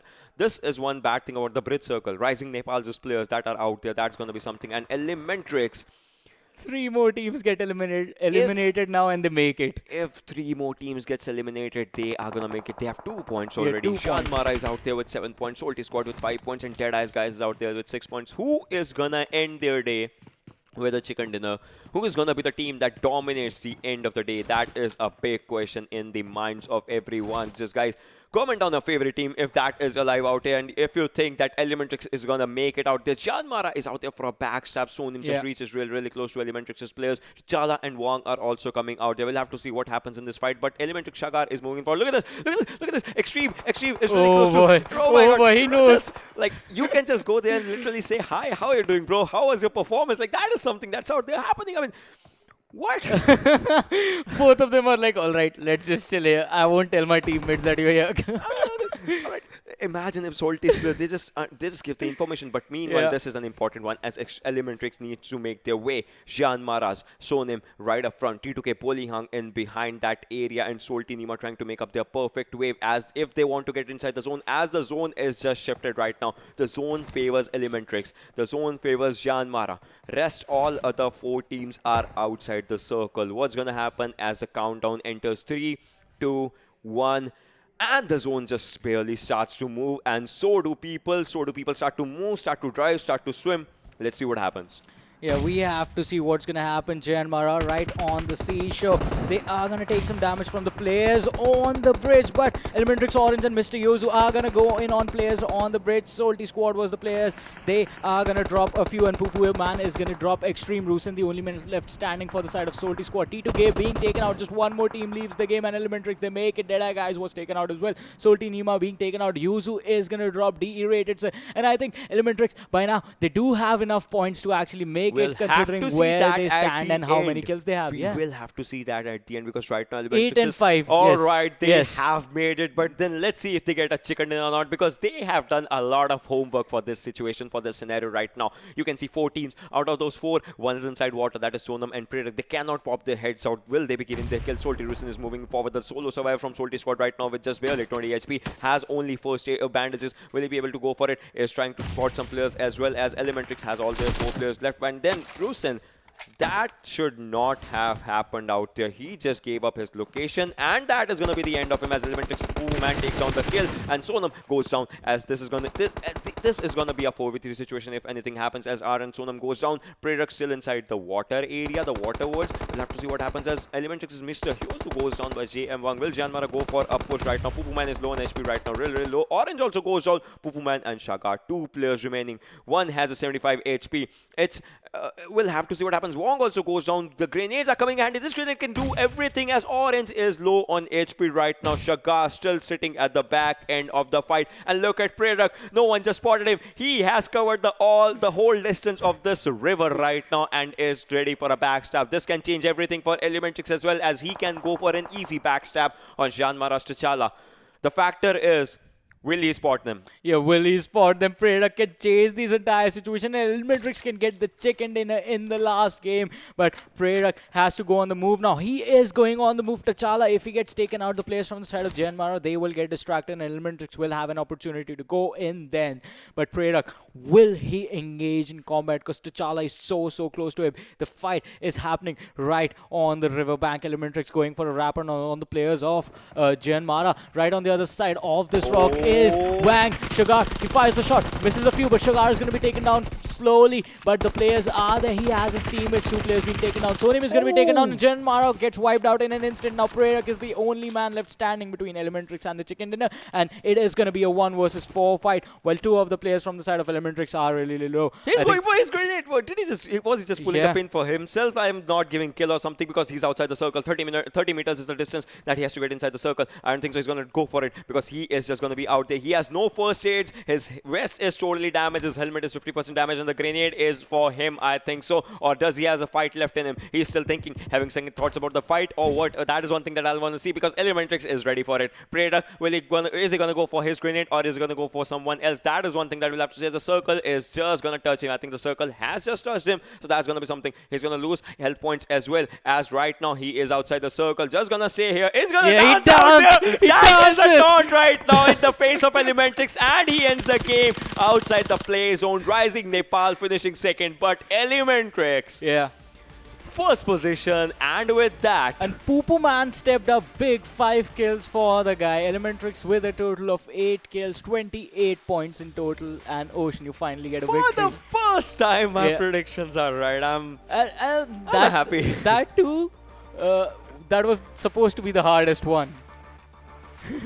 I'm gone. What can I say? I'm gone. Dude, the ratios aren't my favorite. It's 3:1. So I hate this guy. I hate this guy. Seriously, hate this guy. I get him happy. He gets happy for a second. I just bring him down in an instant. But talking about bringing it down, Elementrix brought it down on everyone in this game. I mean, the best thing was the rotations. They knew when to rotate. They knew how to rotate. They did it right.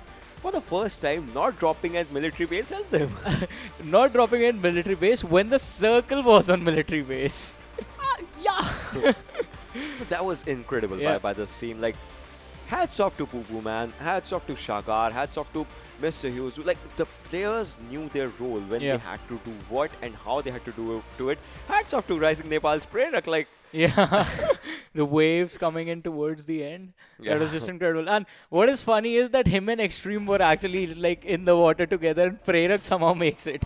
Yeah, and Prerak, he just, traveled all of the distance and for Jyanmaara, and that was just a game-changing win. Like I said, that would have been the game-changing, whereas he was behind them. He could have distracted them while Elementrix was going right in front of them, and that actually put Jyanmaara in a bit of a trouble. But I think if we are going to talk about the overall kills or something, I think Jyanmaara can take the lead because they might be having good kills. Rising Nepal has just won. Yeah. That can change everything, but then we'll have to look for that in the overall standing. But if anything, I think Poo Man will be the MVP of this game. Yeah, Poo Man definitely has to be the MVP. With 5 kills, did so much to pull his team from the tough situations in those final fights. Especially, talk about this. Elementrix, they were out in the open area. The bank that they were on actually was facing towards the bridge. So they had to be careful as to not to take any unnecessary fights from the bridge. Where Salty Squad was there, players from RN were there as well, but they were forced into water by the players from Salty Squad. So that was an interesting situation in itself.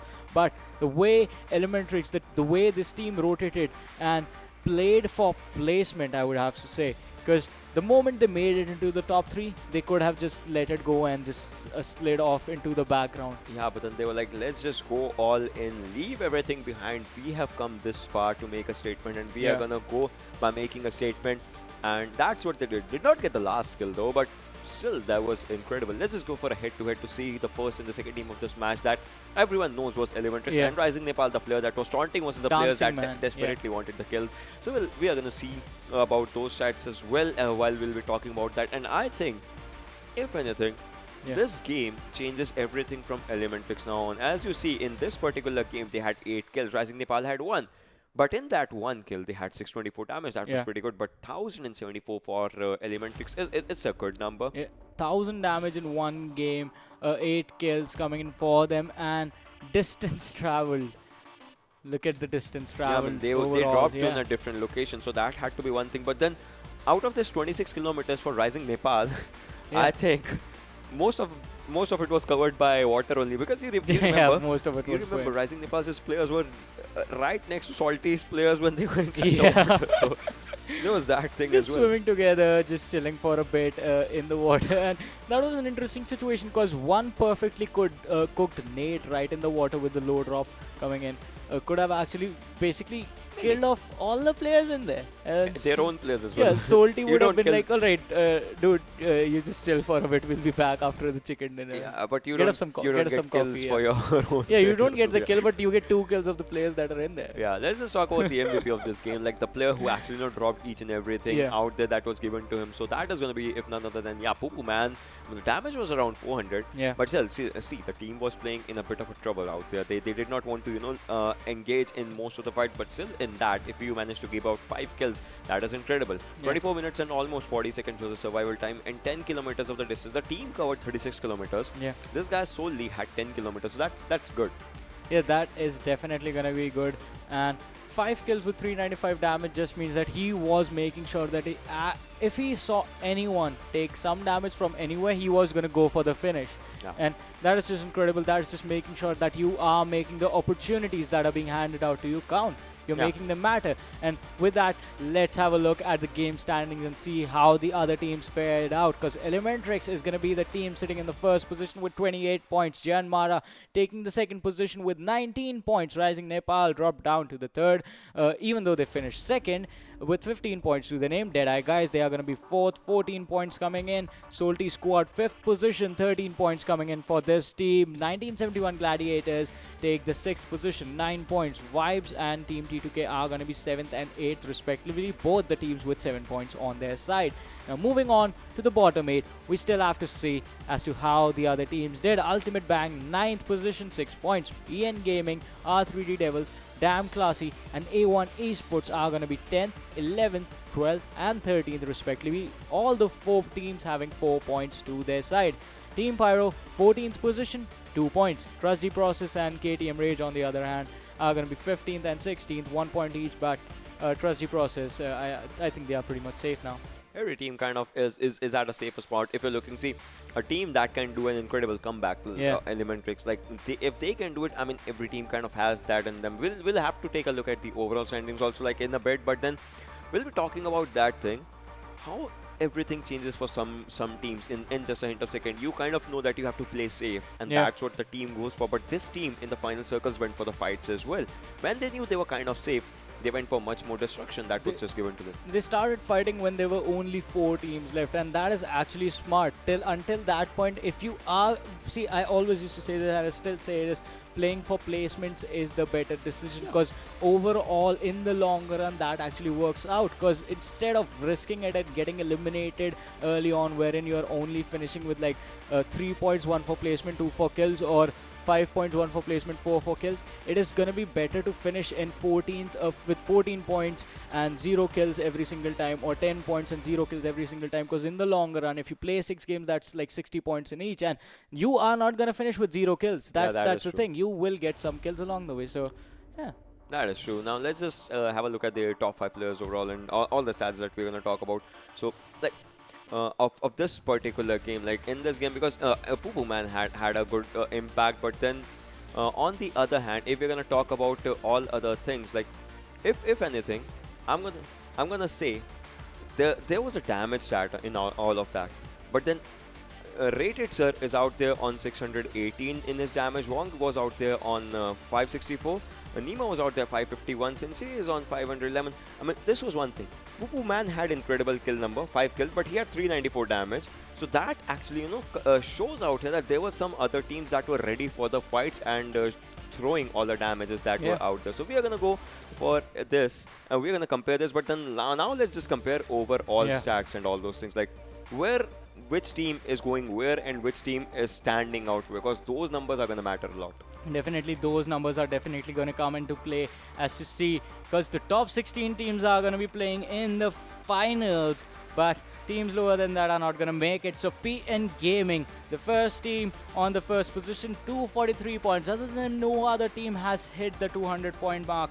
And look at this, 160 points for placement, 83 kills for this team. This team has outperformed everyone in these semifinals basically, but the pressure is going to be there for the finals. It's going to be a whole different level.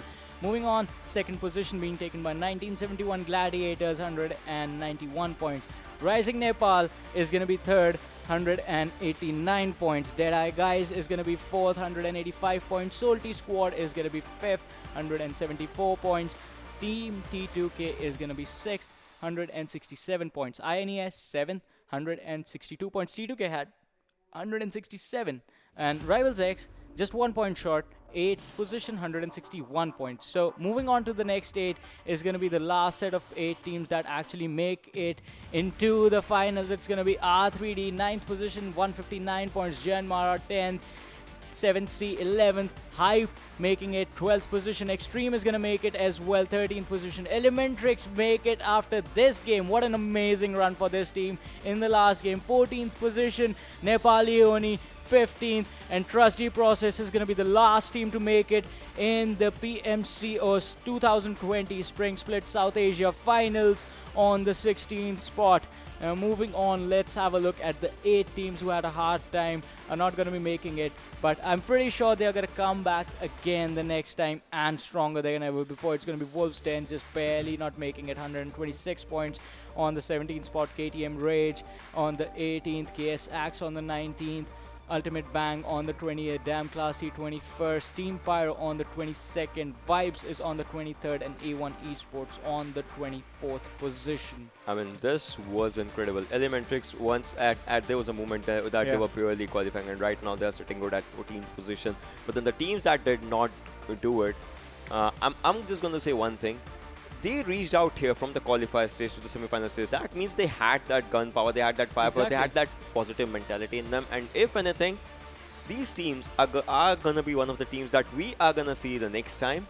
And these teams are gonna be one of the teams that are gonna be at that position where either PN Gaming is right now, where either Rising Nepal is right now, where either Jyanmaara is right now, or Elementrix is right now, Trust Deepers, all those names are gonna be either one of these names. And these teams are gonna be like, yes, we made some mistakes in the past, but now will be our time to shine, because this is what one thing that we learn from each and every game as well.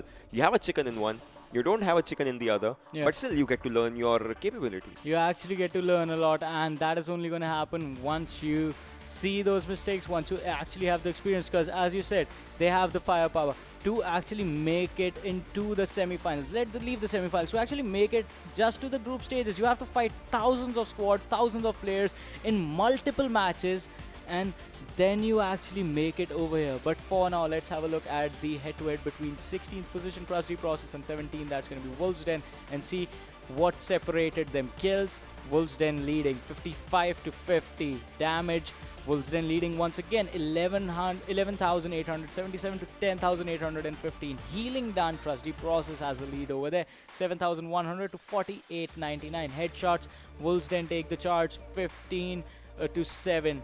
Chicken dinners, Trusty Process have one chicken dinner, Wolves Den have none, and the points separating them were just 4 points. I mean, these 4 points are gonna feel like an eternity right now for the team that is on 17, that is Wolves Den. But to be honest, that gap, if not today, it's going to be filled next year or in the next competition, even in any competition that comes out there.